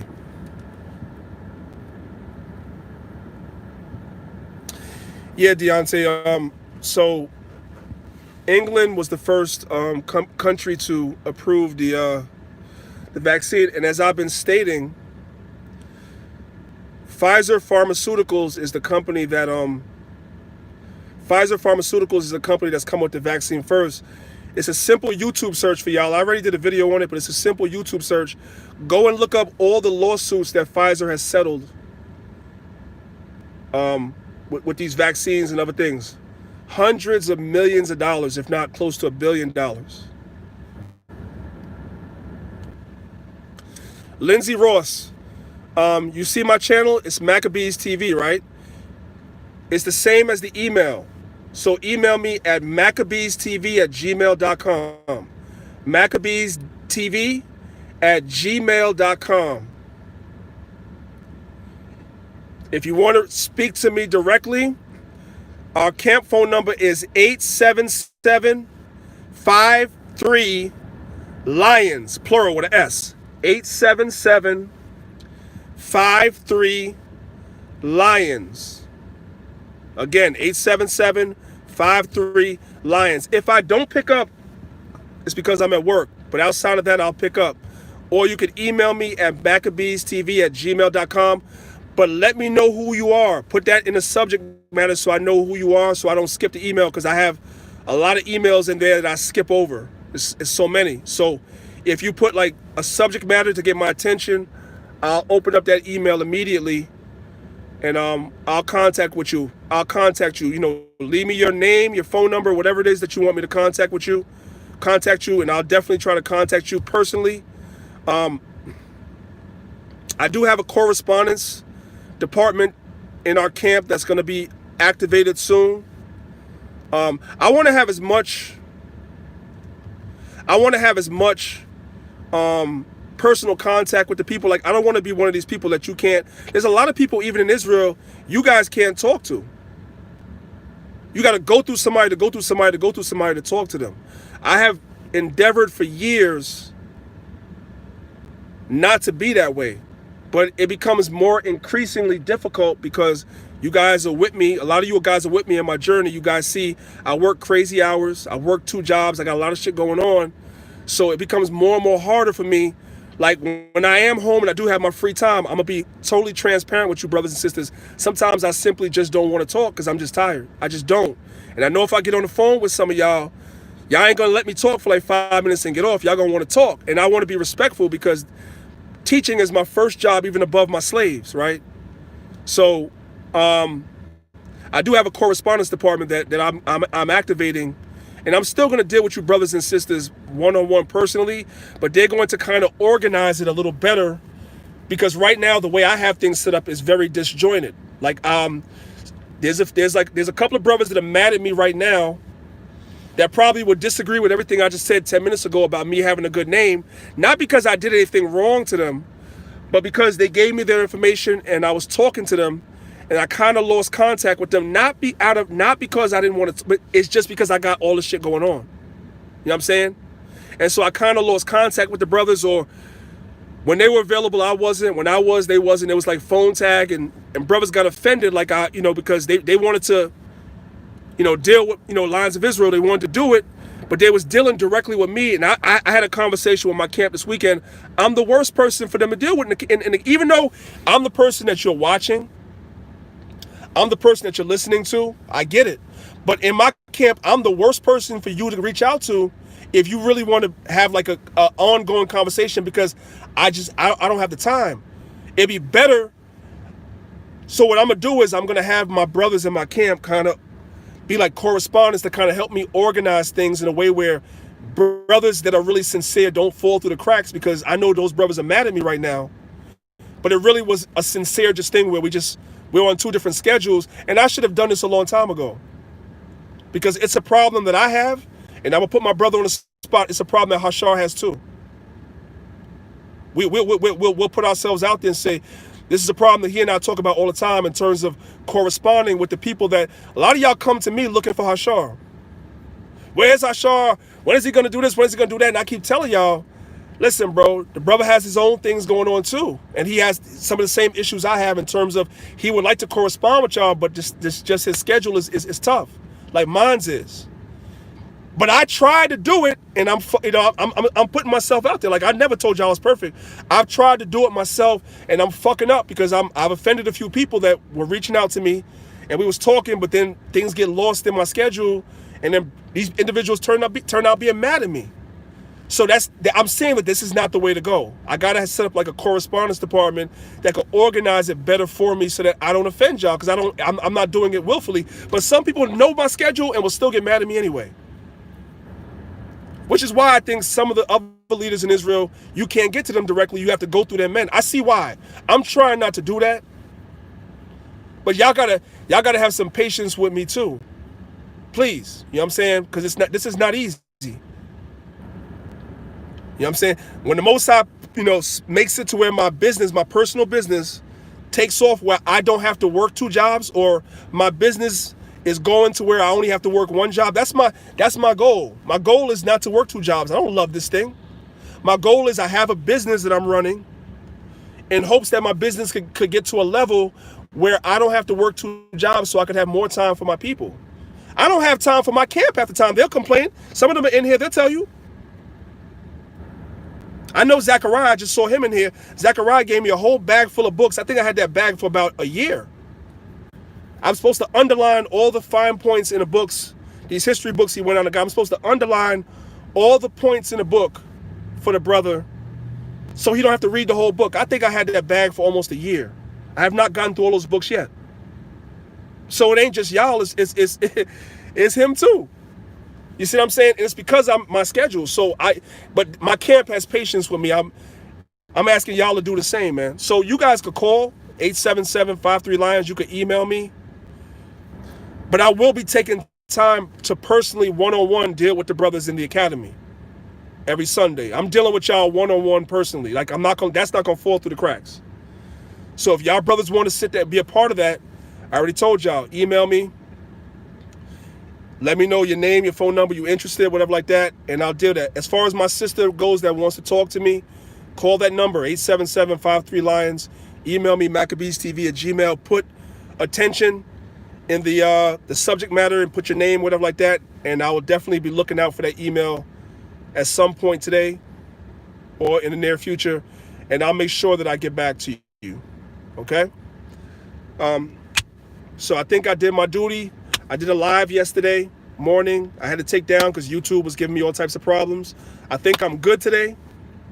YouTube shouldn't give me no problems. So I do these live driving shows every Monday. It's called Road Rage. Every Monday, by request. My man Judah Mornith, he's in the chat. My man Deacon Tawaba Man, I don't know if he's in the chat or not. They have requested. My brother Reginald, these brothers requested that I do these driving shows. It's by request, or else I wouldn't be doing them like that.